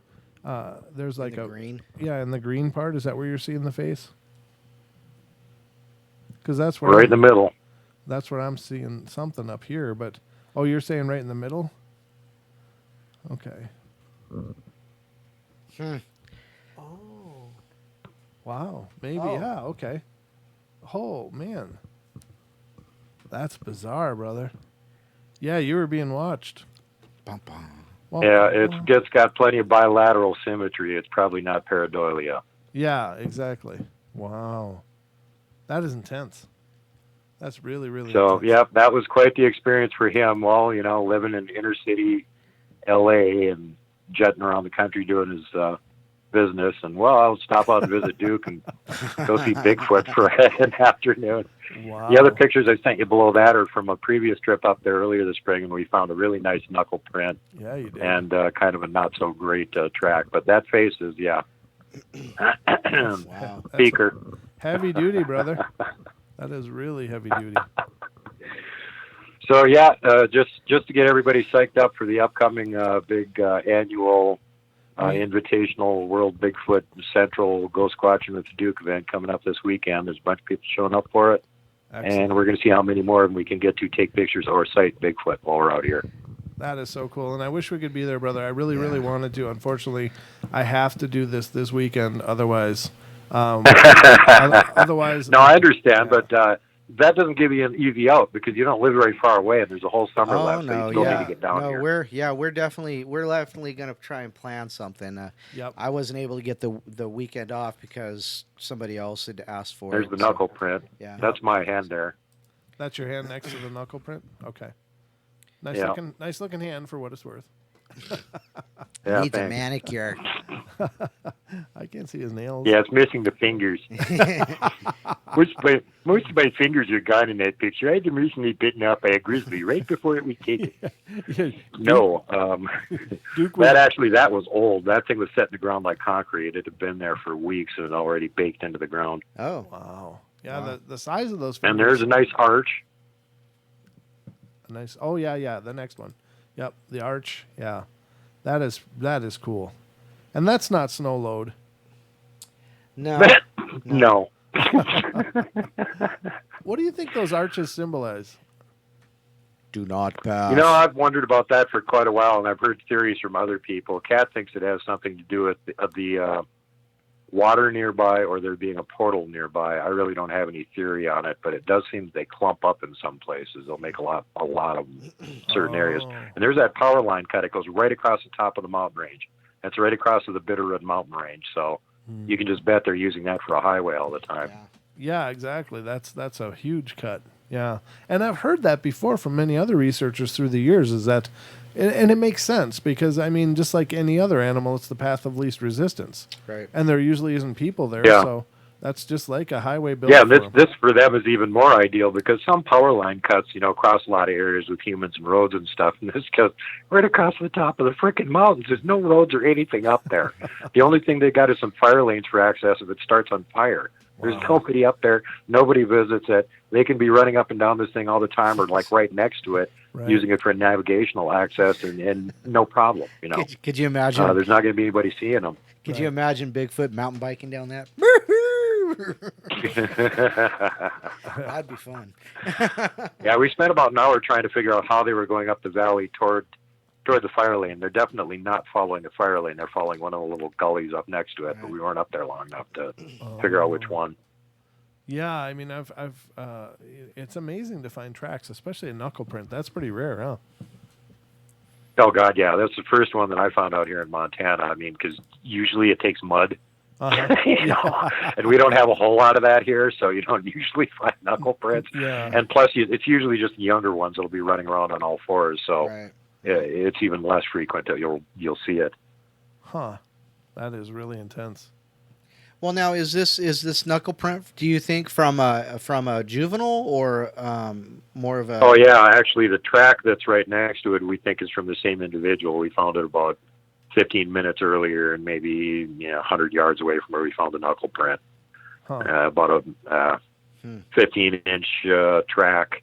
Yeah, juvie running around there, and hence explaining why he's still knuckle walking, four-wheeling it Right. part of the time. Right. That is intense. That's intense. Very, very cool. And ladies and gentlemen, if you're not busy this weekend and want to go do some squatching, It's free. Grab your camping gear. Come on over. yep, head over to Missoula, Montana, and you can meet the Duke himself and get a guided expedition out into the woods and camping, and it's going to be an amazing time. I'm really, really, really sad, like seriously sad that I can't be there this time. Yeah. I was so Well, looking forward to in it. a way, we sort of bring everybody with us because we document the living, what out of these Right. things. Yeah, And after the fact, it comes out on shows. So if you miss it, you'll get to see what you missed, yeah. which maybe you'll kick yourself even harder. But I don't know. We don't know what's going to happen. You're not helping. Yeah. Here's hoping that a mountain giant didn't step on us. That's about all I'm doing. Yeah, exactly. Very, very wild. But yeah, whose Crocs are those? Yours? Is that your foot? Yeah, I think the foot, all the pictures of the foot in it is my foot. So it's 1 foot long. But my foot with a shoe on is 12 inches Oh, for your okay. basic scale measurement. Oh, okay. You go squatching with Crocs, man. You are hardcore. They just pop right off when we're running away. Hey, I'd go barefoot, but I didn't have enough calluses built up early in the year. That was still spring, Oh, sure. Very cool. Very cool, brother. That's awesome. But yeah, All right, well, I'll let you guys go and get back to the awesome show here. Thanks for giving me a few minutes to call in. Yeah, There's the track. It wasn't a really great one. You can make it out basically. Right. yeah. About 15 inches. Yep. And it was so obvious too. It's like, hey, Michael, look here's a log. Watch this. And as soon as I stepped over the log, I go, yep, right there. Yeah. There's the track. There's where I put my foot down right next to it. Right. And Now, he's like, oh my God, is it that easy? Well, if you know where to look, yeah, it's that easy. right. Yeah, and that's why I really want to be there and do this with you yet this summer, because this is the kind of thing that I really want to understand and know. I don't have any technique really. We just kind of go out and see what we can find. But even looking at this track, the way that the stuff is, it's like an impact for the heel and then the toes, and then there's the pile of debris in the middle, which would show the mid-tarsal break. In the middle, right. Yep. The mid-tarsal joint there leaves Yep. a little pile of debris in it. Yep, Yep. exactly. Very cool. So, The show I just released, we were talking to Sherry down in Australia, and they've got some variety of these really tall, lanky things that apparently aren't regular yowies. Oh. Might be like Australia's version of a troll. Oh. And they've got a really weird foot on them, apparently, because they've got an instep like a human does, but they also have a mid-tarsal joint. So they leave this really weird, segmented-looking track. Oh, that's wild. God, yeah, it doesn't surprise me. Yeah, that- there was one example of it I put in the show. So when you guys check it out, Oh, you can very look at cool. one weird cast that somebody found down there that might be a one. Nice. That is really cool. Well, thank you, brother, for calling in. You're always welcome. We love hearing from you. You're part of the family. So, and I'm sure I'll talk to you before then. But you guys have a wonderful time this weekend, Yeah, and enjoy yourselves. we'll be looking forward to hearing how it went. Oh hell yeah, we're actually having unseasonably cool weather right now, so it's going to be great. We're not going to be roasting during the day, and we'll be up high in the mountains, so it'll be cold anyway. But all right, you guys have a great night. I'm going to go back on chat. We'll talk to you again soon. All right, brother. Talk to you soon. Take All care. right. Bye. That is cool. I always love it when the Duke calls in. Very, very cool, ladies and gentlemen. So we are still chewing through the night here. We got about 33 minutes left. Yep. It goes fast. It does. It always does. I hope you guys are enjoying our journey. These are the kind of things that we love doing. We can do this stuff all day long. And there's Oh, that's what we were talking about just a minute ago. So what do you think about that, Don? I don't know. I mean, obviously your ability to take part in the whole marathon would be limited, but Right. I mean, what do you think? Do you think you could actually do like 12 hours straight? I mean, food breaks, we'd be in here, Well, or I we'd be mean- sting here, eating. I'm not saying we couldn't do some segments in there of like maybe a best of highlights of different shows and stuff. Right. That could be prefabricated to give me a break. But I think it'd be fun if we did like a good 12 or 13 hour run. Oh my God. It would have to probably be, I don't know. We probably should do it during the wintry cold time, though. That would probably be Because I think that's when people are more likely going to be able to experience more of it. right. Because if we try to do it in the warm months, people are like, I got to go fishing. I got things to do. Yeah, no doubt. The lawn ain't cutting itself. So I don't know. We'll play with that idea. We've been throwing it around for a couple of years now. Actually, it was our listeners that recommended it first and brought it up over and over and over. And it's in my head. It's something that I want to do at some point because it would be fun. It'd be really cool. Parathon, Brent Thomas Parathon. Yeah, well, it wouldn't be Brent Thomas. It would be the portal. It's the portal and all that means. Oh, goodness. And that means you guys, and that means me, and that means Don, and whoever else decides to be a part of it. You know, we could bring on guests, I suppose, throughout the portal fun. Well, sure, yeah. You know, Just some thoughts. I don't know. We'll see. Duke could co-host part of it. That'd be cool. That'd be cool, yeah. Yeah, we could have a Duke segment. That'd be awesome, because you could Skype right in, and I could just put you on camera, and And we can go have dinner. I can go make a sandwich, and watch some TV, and I'll come back in about 2 hours. And now that's good. Yeah, Duke, if you're game for it, I'll definitely include you on the roster for that one. That'd be awesome. Very, very cool. Yeah, on Halloween. But I love Halloween. I want to be out there on Halloween, too. All right, we'll talk about it, ladies and gentlemen. We'll round Halloween time, maybe. That would be about perfect. Just throwing it out there, just food for thought. But I think it would be a good time. What else do you got, Don? What else do I got? Let's see here. Russia's paranormal soldiers and military dolphin telepathy revealed by Defense Ministry magazine. Ooh. An article in an official magazine of Russia's defense ministry has claimed that the country's military works in tandem with psychics, employs paranormal tactics to aid soldiers, and has used dolphins in telepathy experiments. A piece in the magazine Army Collection headlined, "Super Soldiers for the Wars of the Future," describes how the military has conducted strange experiments, such as one with psychics managed to read documents that were locked in safes. The article was first published in February, but came to prominence this week after reports in a Russian magazine, RBC, opposition newspaper Novoya Gazette, and the website Medusa. Commentators were surprised that such claims would be made in publications sanctioned by authorities. According to the article author, Nikolai Poroskov, That's Nikolai Poruskov. whatever. Nikolai Poruskov. You got a better accent than I do. That is I have a right, Seattle Colin. slur, remember? Anyhow, according to the article, he says he served in campaigns in Chechnya and Sierra Leone, which is actually in Africa. Soviet scientists developed paranormal techniques in the 80s with the aim of the military being able to extract information from a state of so-called altered human consciousness. He wrote how the method was even used during campaigns in Chechnya to reveal the enemy's plans and the composition of forces and means involved. He said that Russia has specialists that use telepathy to quiz prisoners, skills honed in experiments on dolphins. They mentally gave the animals the commands that they performed. It turned out that the technique also applies to humans, he wrote. The article stated that paranormal tactics have helped soldiers learn foreign languages, treat wounded troops, detect ambushes, and even crash computers. Wow. He said telepathic nonverbal interrogation can help soldiers decide if enemy soldiers are receptive to recruitment. You want to switch sides? So-called psychic countermeasures also taught Special Forces soldiers how to hold up during an enemy interrogation. Well, that's called meditation. Anatoly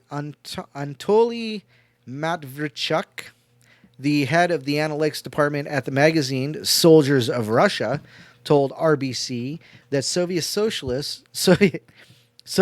scientists did some work in the field, especially between the 60s and the 80s. Combat parapsychology really has a place. The technique was developed by the Soviet Academy of Sciences in an attempt to discover phenomenal characteristics of a person. However, the chairman of the Commission to combat pseudoscience at the Russian Academy of Sciences, Yevgeny Alexandrov, told RBC that combat parapsychology is a pseudoscientific invention. Such works really existed and were developed and were classified. But as many countries of the world, such studies are recognized as pseudoscience. All this is complete nonsense. No parapsychology exists at all. It's a fairy tale, Alexandrov said. All the talk about transfers, all about the transfer of thought at a distance does not have scientific basis. There is no such recorded case. It is simply impossible. Meanwhile, somebody else at Army Collections chief editor told RBC that his publication simply publishes articles containing research information and discuss military topics. So there you go. Wow. So, but that's not anything new. I mean, because he mentioned the 60s, between the 60s and the 80s. During the Cold War, they were supposedly developing the psychics and things like that. So it's really nothing new. But it was published in a public periodical, or a periodical that could be obtained by the public. So that is kind of an odd thing. You'd think they would keep that just in white paper somewhere. So Right. But that's not too surprising to me. So people are going nuts still on the portal idea, and everybody's coming up with ideas of guest hosts, and D just said get Vic Cundiff for Dogman Encounters. Well, I could see if Vic's not too busy, but he can't be sexier than me. Vic does the sexy voice.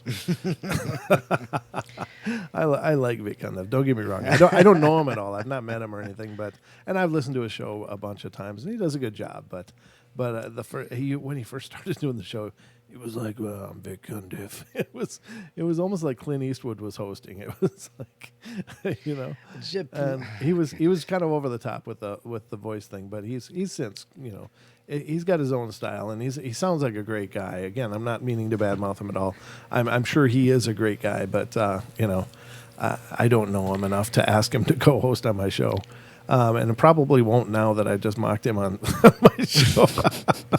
He probably won't bend over backwards to help me out, unless he's got a really good sense of humor. I mean, I do like his show, I really do, and I do like that he's done so much with the Dogman stuff, right. And has done a marvelous job finding people to talk about it and such.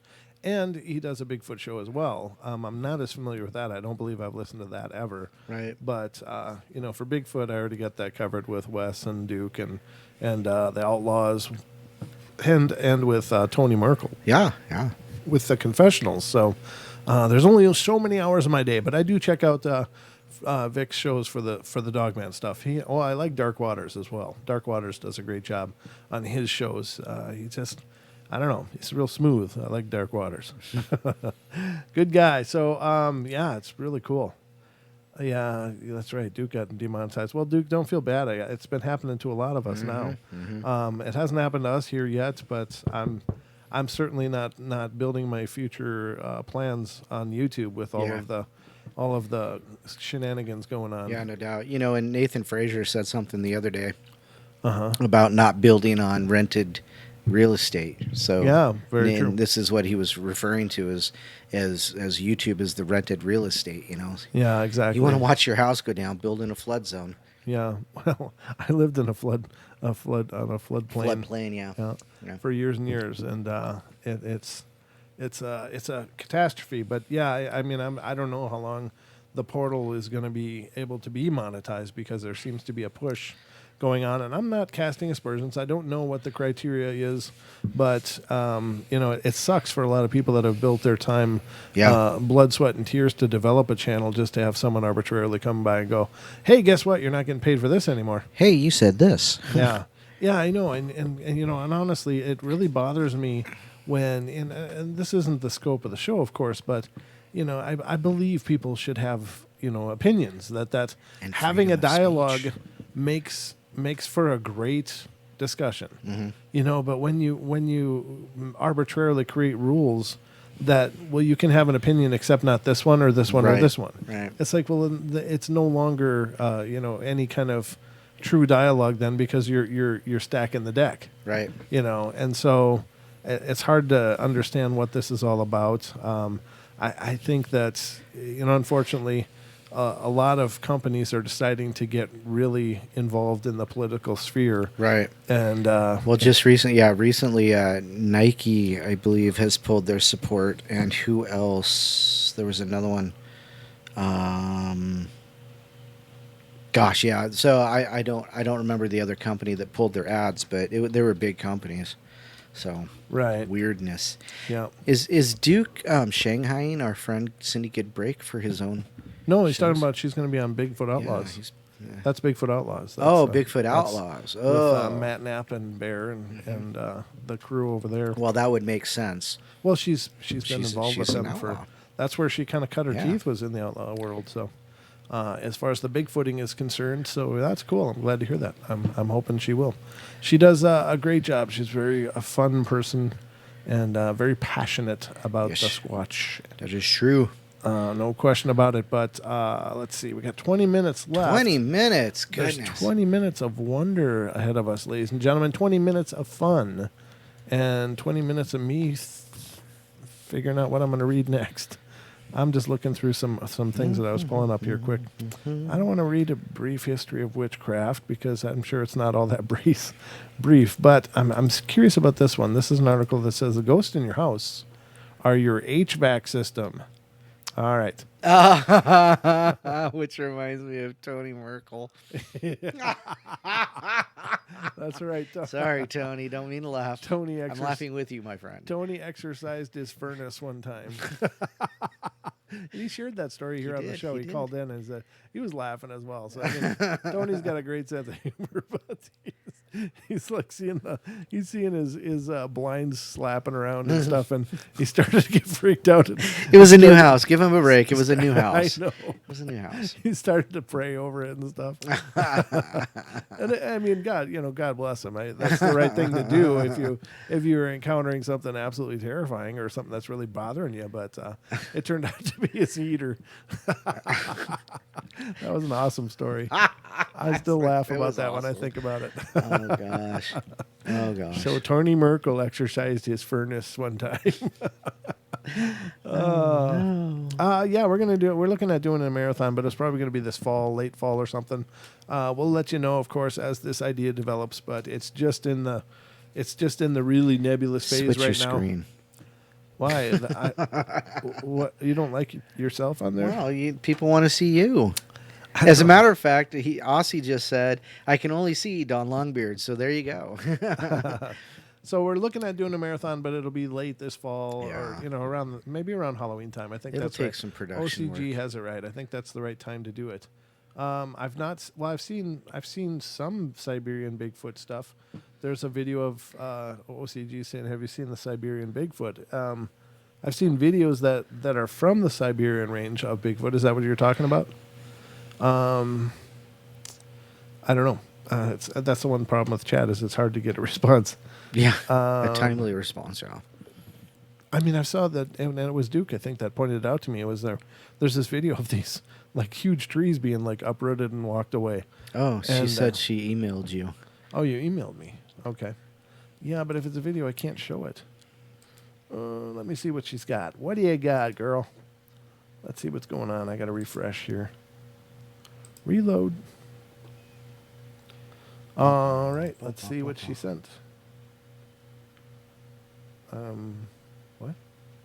Those are the pictures of the I got to blow was this it up. the Siberian? Siberian Bigfoot. Oh, yeah.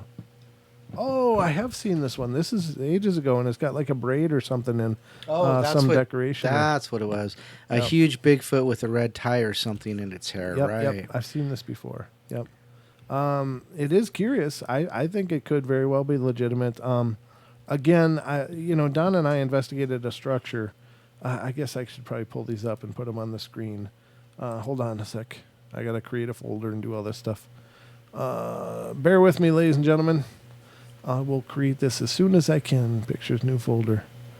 I don't know what's already in here, so hold on. Let me make a new one. I'll call this folder OCG. OCG, and then 2 weeks from now, I'll be like, what the hell's OCG? What's that? I'm always that way. All right. A red scrunchie. BF1. Okay. And save images. I wonder if they do that. I wonder if they have some kind of sense of fashion or individuality. I want to get into that in just a second. All right. Because I do have some ideas about this. It's not the first time that they have been claimed to have an affinity with decorative objects, and I'll get into that in just a second. And Duke, of course, is here, and he could probably weigh in on this as well. But I'm just getting these images up. Very, very curious. I think there's something to this, to be honest with you. Just with the size and what's pictured and all of that. The and most apparent people, movement, yeah.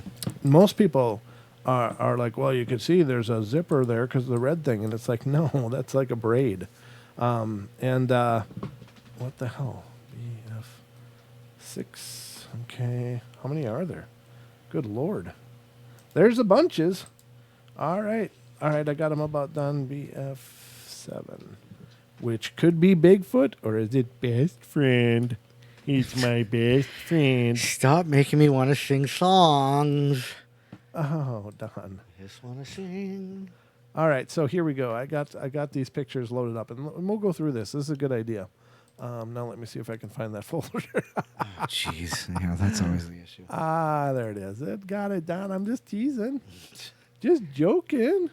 All right, here we go. All right, so here, man, that's a lot darker. It wasn't that dark before. I don't think they're stump breaking them, Duke. Thanks, you sick dog. I don't want to be stump broke. All right, so here's picture number 1, ladies and gentlemen, and this is a Bigfoot apparently out of Siberia, and it appears to have something red here on this image, and it's a little out of focus, a little blurry, but we'll go to the next one, and you can see this object a little better. And what this is, many people believe this could be some form of braid and a tie of some kind. Now, here's the thing with Bigfoot that you do need to know before you jump to any conclusions. For one, even since First Nation times, they have believed that Bigfoot will come and braid the manes of horses. And people find that have horses. And Cindy is a great example of this. She's found her horse manes braided in the past. She has. So this is not an unusual phenomena for them. And if they're doing it to horses, why would they not do it to themselves as well? So they are rumored to have longer hair on their heads. They are supposed to have, shorter hair along the rest of their body. But around their heads, and from this image you can see there's quite a bit of draping hair that looks like a beard or something. But apparently it's a long beard as well. Don, are you part Bigfoot? Are you a bit Yeti? No, I only wear 9.5s. Okay, and here's another image of that. Now the other part of it is that Don and I we checked out a structure, and this structure clearly had some rudimentary weaving done with big, substantial sapling branches and branches from trees. Right. Now it was literally almost like a really, really rough primitive basket weave. Right. The way the branches were woven in and out of each other. Now you remember that picture that Duke just showed us of the bent over sapling? Right. That was essentially the foundation of the structure we found. Right. So there was a bent over sapling like what Duke discovered, but on top of it were all of these branches which were interwoven and captured. And here's another image of that Bigfoot. Now, they seem to have a basic idea of weaving, so would braids be out of the question? No.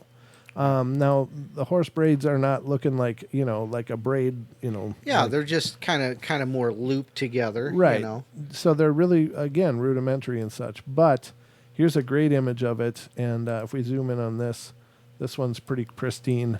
Now, just from the dimensions of this, it really does look to fit the patty type of the body type. Right. If you look at these shoulders, these are enormous shoulders. Here's the head. Even if it was a mask, if this was some kind of full body mask, a person is not going to be able to fill out that shoulder width and have arms that hang down. Their arms would be coming out at an angle because a human shoulders would be somewhere in here and here. Right. They would not extend this whole 4 to 5 foot range, whatever They'd have this like is. T-Rex arms. Yeah, yeah, exactly. Yeah, like that.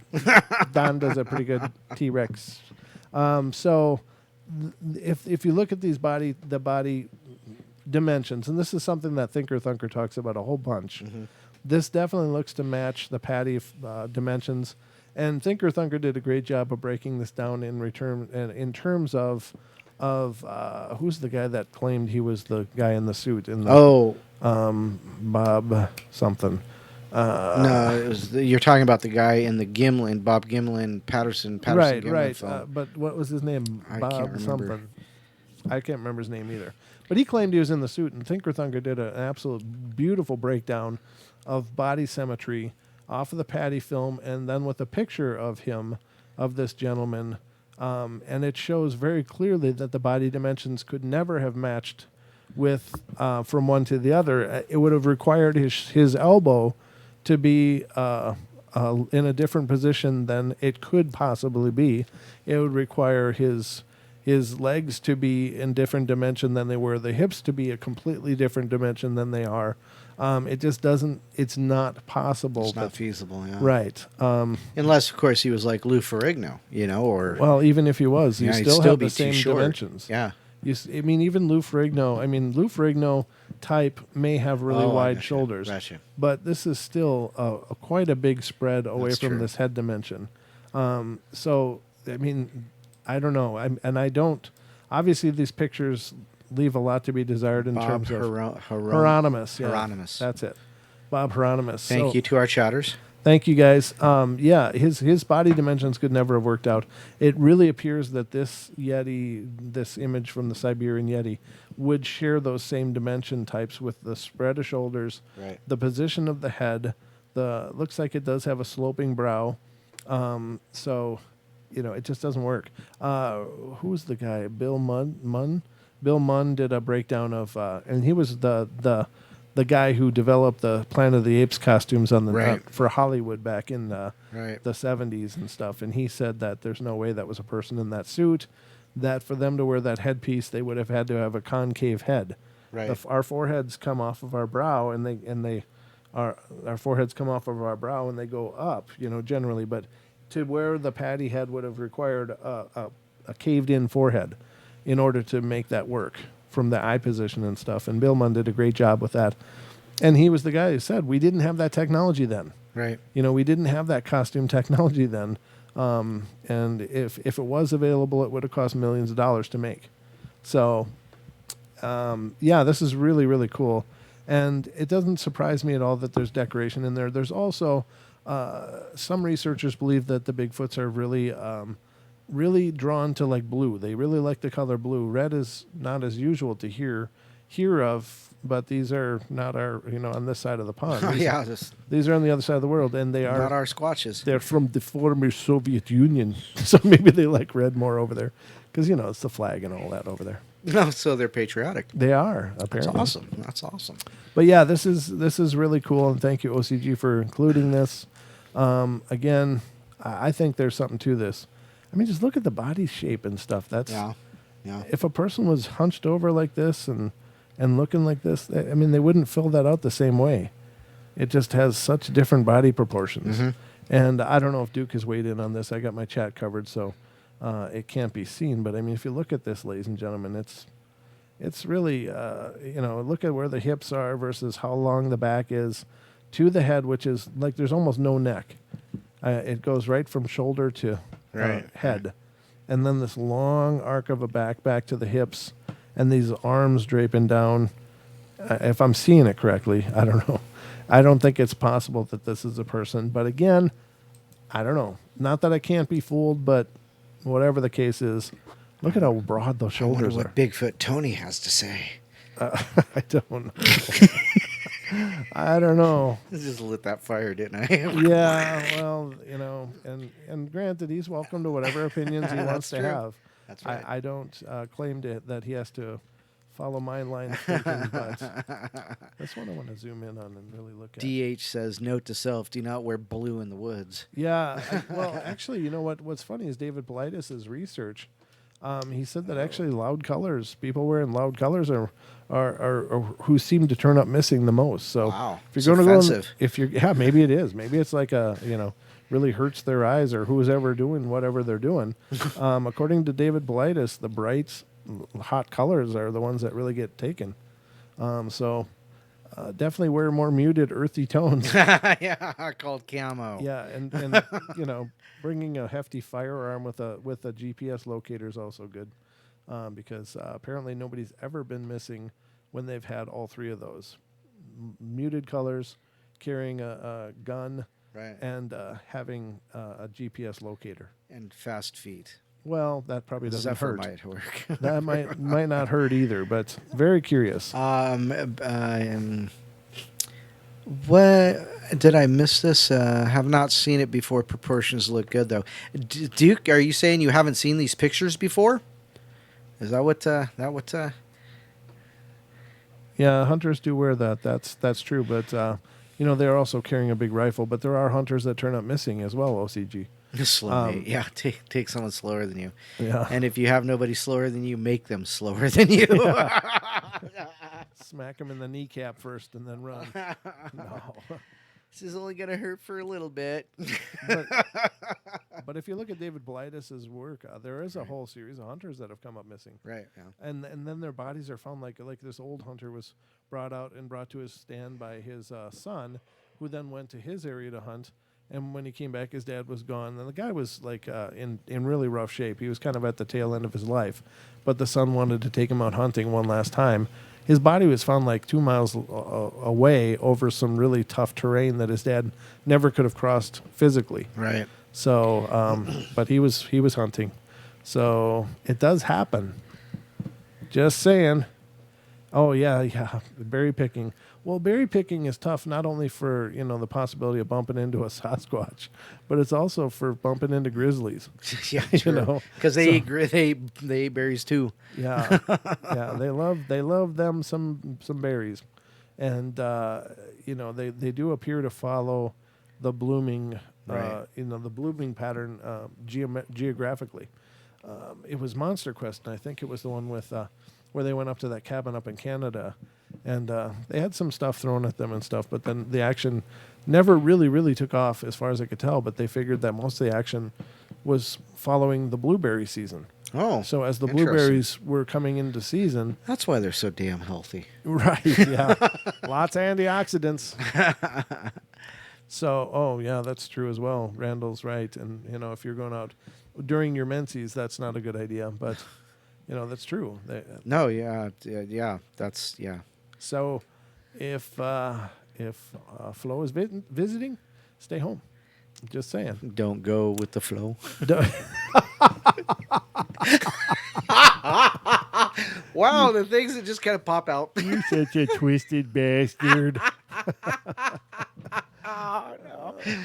Oh no. That's as awkward as that is. That's true. It's definitely Yeah. it's definitely noticed. So very cool. But thank you, OCG, for sending in those pictures, and we're going over it. It doesn't surprise me at all that it would have a braid. The horsehair braids are happening, and we've seen examples of rudimentary weaving in a structure we checked out, and those pictures were shared on the show before. But for the sake of the show, and we got to keep a couple minutes left, I guess I could put them up. What do you think, Don? OCG says that's a new bumper sticker. What? Don't go with the just no. What were you talking about? Putting up pictures you were going to put up? Of the structure. Oh yeah. Did you get those? You got those new ones I sent you from like 2 weeks ago? Yeah, somewhere. Oh gosh. Are you kidding me, Don? You know my filing system. I know I have them somewhere. That's not it. I think they're in the. Goodness. They're in the live stream. I don't know. I'll find it. Hold on. Paranormal Portal image, maybe. Oh. Bigfoot. Here we go. Here's some pictures of the structure that Don and I had found and checked out. Let me start here, I guess. These are big pictures too, so they might take a second to load. There we go. This one's not so bad. Here is a structure that Don and I checked out, and this was featured on Duke's show when I was a guest on Duke's show, and it's been on the portal before. But this is the structure that we discovered. Yeah, and that's the backside of it. Well, I think it's the front personally, but you think it's the back. Well, it's okay. I think this Yeah. is the part that's facing that fallen tree. No, this is the backside. No, The fallen trees. here's the living one, and this is around the back here where you're standing on the backside with your hand up. Here's the arch. Yeah, here's the arch. Yeah, no, you're this is correct. the I'm arch. This is the bent over sapling that's at the heart of this whole thing. And there's right here, it's coming up, and then it goes down, and it's huge. It's huge, but if you look at the way these sticks are arranged, it's inside, then it's outside, and then it goes inside over here, or it doesn't actually go inside there, but this one's inside and then out, and I mean, there is like a rudimentary weave to this pattern. No, William says, I always assume that those piles are made by homeless people. The answer is no, because I don't live anywhere where homeless people would be because they would get shot, number one.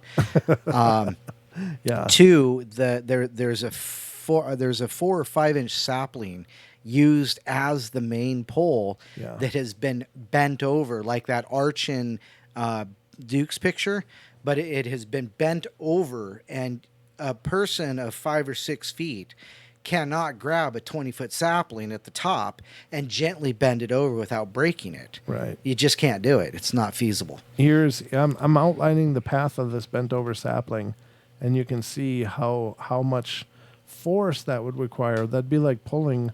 And they would have to hold it down while they weave things into it. Right. So, I mean, look at how well that's weaved. This is outside, inside, outside, and then down. And then outside, starts out down here, inside, and then inside and over, support over here. I mean, it really has a support structure to it. It was really surprisingly well done. But, I mean, it looks like a little hut. It's really cool.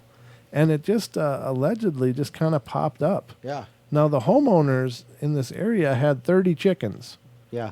They had 30 chickens, and they were down to 9, and they couldn't figure out where the hell they were going. Yeah. No feather litter anywhere that a normal predator would have left, because when animals catch a chicken or something like that, they shake it. Yep. And the chickens are in a state of stress and blow feathers, as, you know, must be some kind of defense mechanism.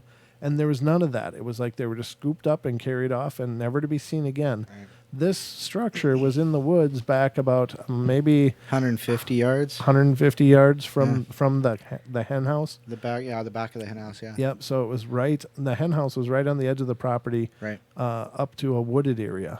And then there was about maybe 20, 30 yards to the house itself. Or 50 yards, something like that. Right. But yeah. Oh, it wasn't. Yeah, it wasn't quite 20, maybe 15 yards from the coop to the house. Yeah. Right. Yeah. There should be a picture of that sapling, though, a closer picture. Yeah, there is. I gotta get to it. Here's a better picture of that sapling, bent all the way over, or is it up here? No, that's it. Yeah. Let's go back some more. This is the tree next to it. Had all these weird branches that were similarly hanging around in weird ways. You know, I mean, that's just such a weird pattern to it. Again, another one of the tree next to it, and those were up about 20 some feet in the air.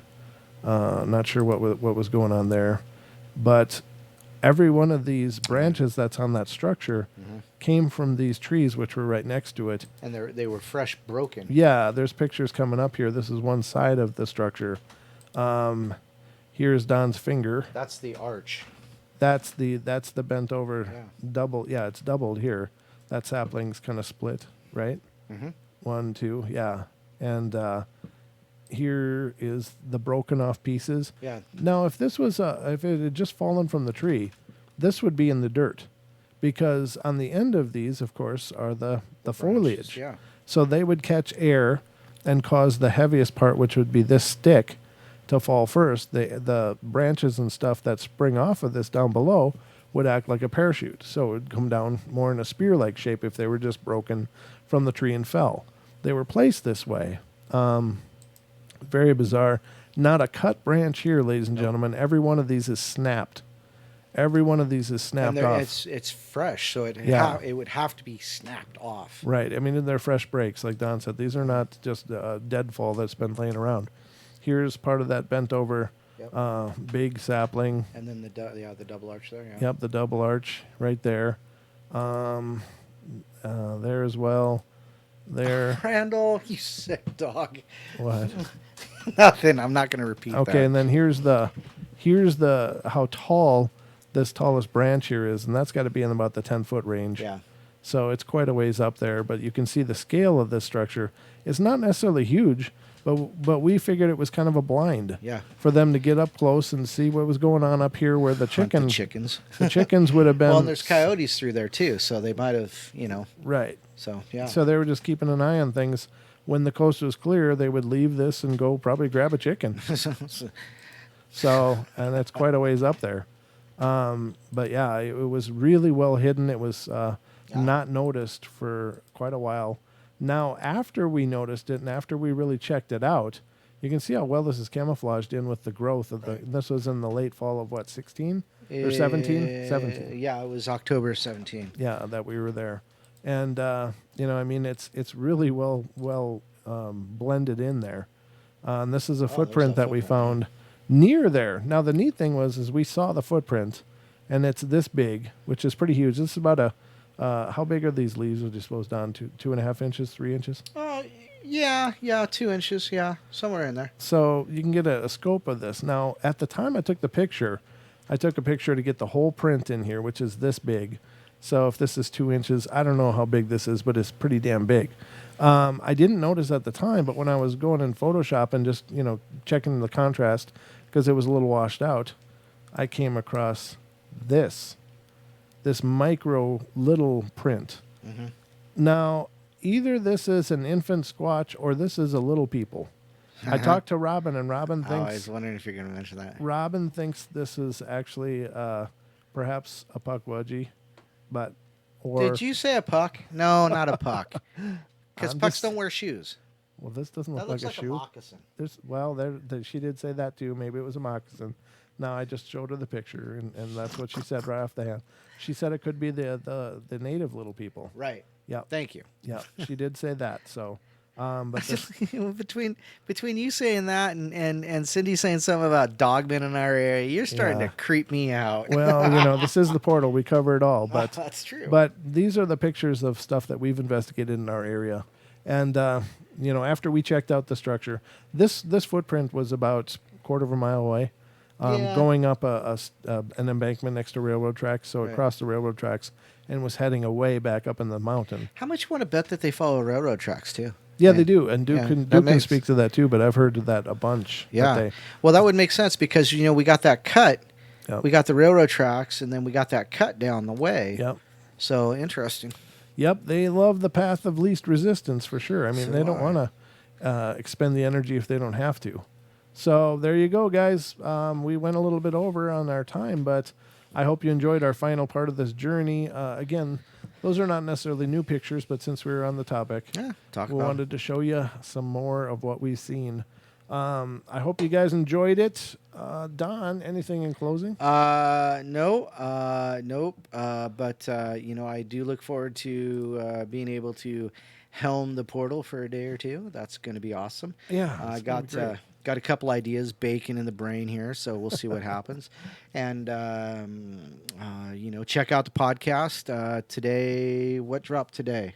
Was it Alien Abductions 2? Yep, it was. Okay. Alien Abductions 2. The podcast, so get that wherever you get your podcasts, which would be, all those places that have podcasts. Pandora, iHeart, There you go. iTunes, Spotify, lots Revolver, of of course. Revolver podcaster who are making that possible, ladies and Yes. gentlemen. So they have continued to represent the portal just fine. Yep. Doing a great job. And don't forget Paisley Wild. She's TFR at 11 o'clock on Fridays, 11 p.m. on PST time, so Pacific Standard.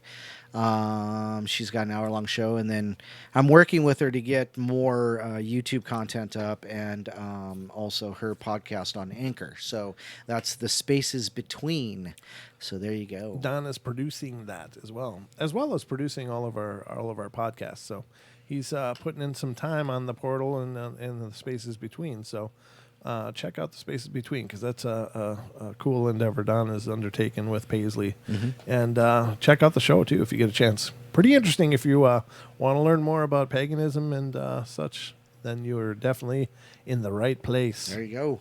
But I guess that's it for us tonight, ladies and gentlemen. Oh, that's Tomorrow, it. Gosh. yeah, if you want to email something tomorrow to Don, is it the same email address? Yeah, you can just email it to me. I'll forward something. Well, you could just send me emails if that's How do you okay. send you emails, Don? That would be Aether Archive, spelled luck. exactly as my name. AETHERARCHIVES At gmail.com. So aetherarchives@gmail.com. You can send that to Don, and it'll get right to him. Otherwise, I can certainly send it to you if you want. Brad, no, I didn't accidentally go live at 5. Lewis, I was helping Chris test for some development stuff that he's doing for TFR. Nice. Some really, really cool stuff coming up. So very exciting time. He's been really busting his hump developing some new things for the TFR lineups and shows. And so you're definitely going to want to keep watching TFR live, because lots of great development on the way. All right, ladies and gentlemen. Yeah, don't hug the Wookiee, of And course. don't break for Dogman. Don't break for Dogman, and don't hug the Wookiee. All right, ladies and gentlemen. We love you all. Thank you, Bama BF. Good to see you. And thank you for the praise. Once again, MCAT, thank you so much, brother. Oh, yes, sir. You humble us, and you make me feel all warm and fuzzy. We feel so warm and fuzzy. No, we do appreciate it. Thank Absolutely. you, MCAT. So, All right, there you guys. So go. that is about does it. Be good, be kind, be nice. Take care of each other. Help each other out. Find the magic in every day, and remember to laugh as much as you can. We love you guys, and I'll be back tomorrow night with bedtime stories, and then Don will be manning the ship On after that for a couple Friday. nights. So stay tuned for more Paranormal Portals coming your way. Bum, bum. 7 days a week, 7 p.m. Pacific time on YouTube. We are broadcasting in some way, shape, or form. So Like, subscribe, and share. yeah, definitely spread the news. I want this YouTube stuff to really blow up. Yeah. It's like up one, down one, up one, down one. It's like, come on. Up 2, down 3, but we'll make it up tomorrow. So spam us everywhere you can. Yes, exactly. All right, guys. Love you guys. Have a great night, and we'll see you tomorrow night. Night.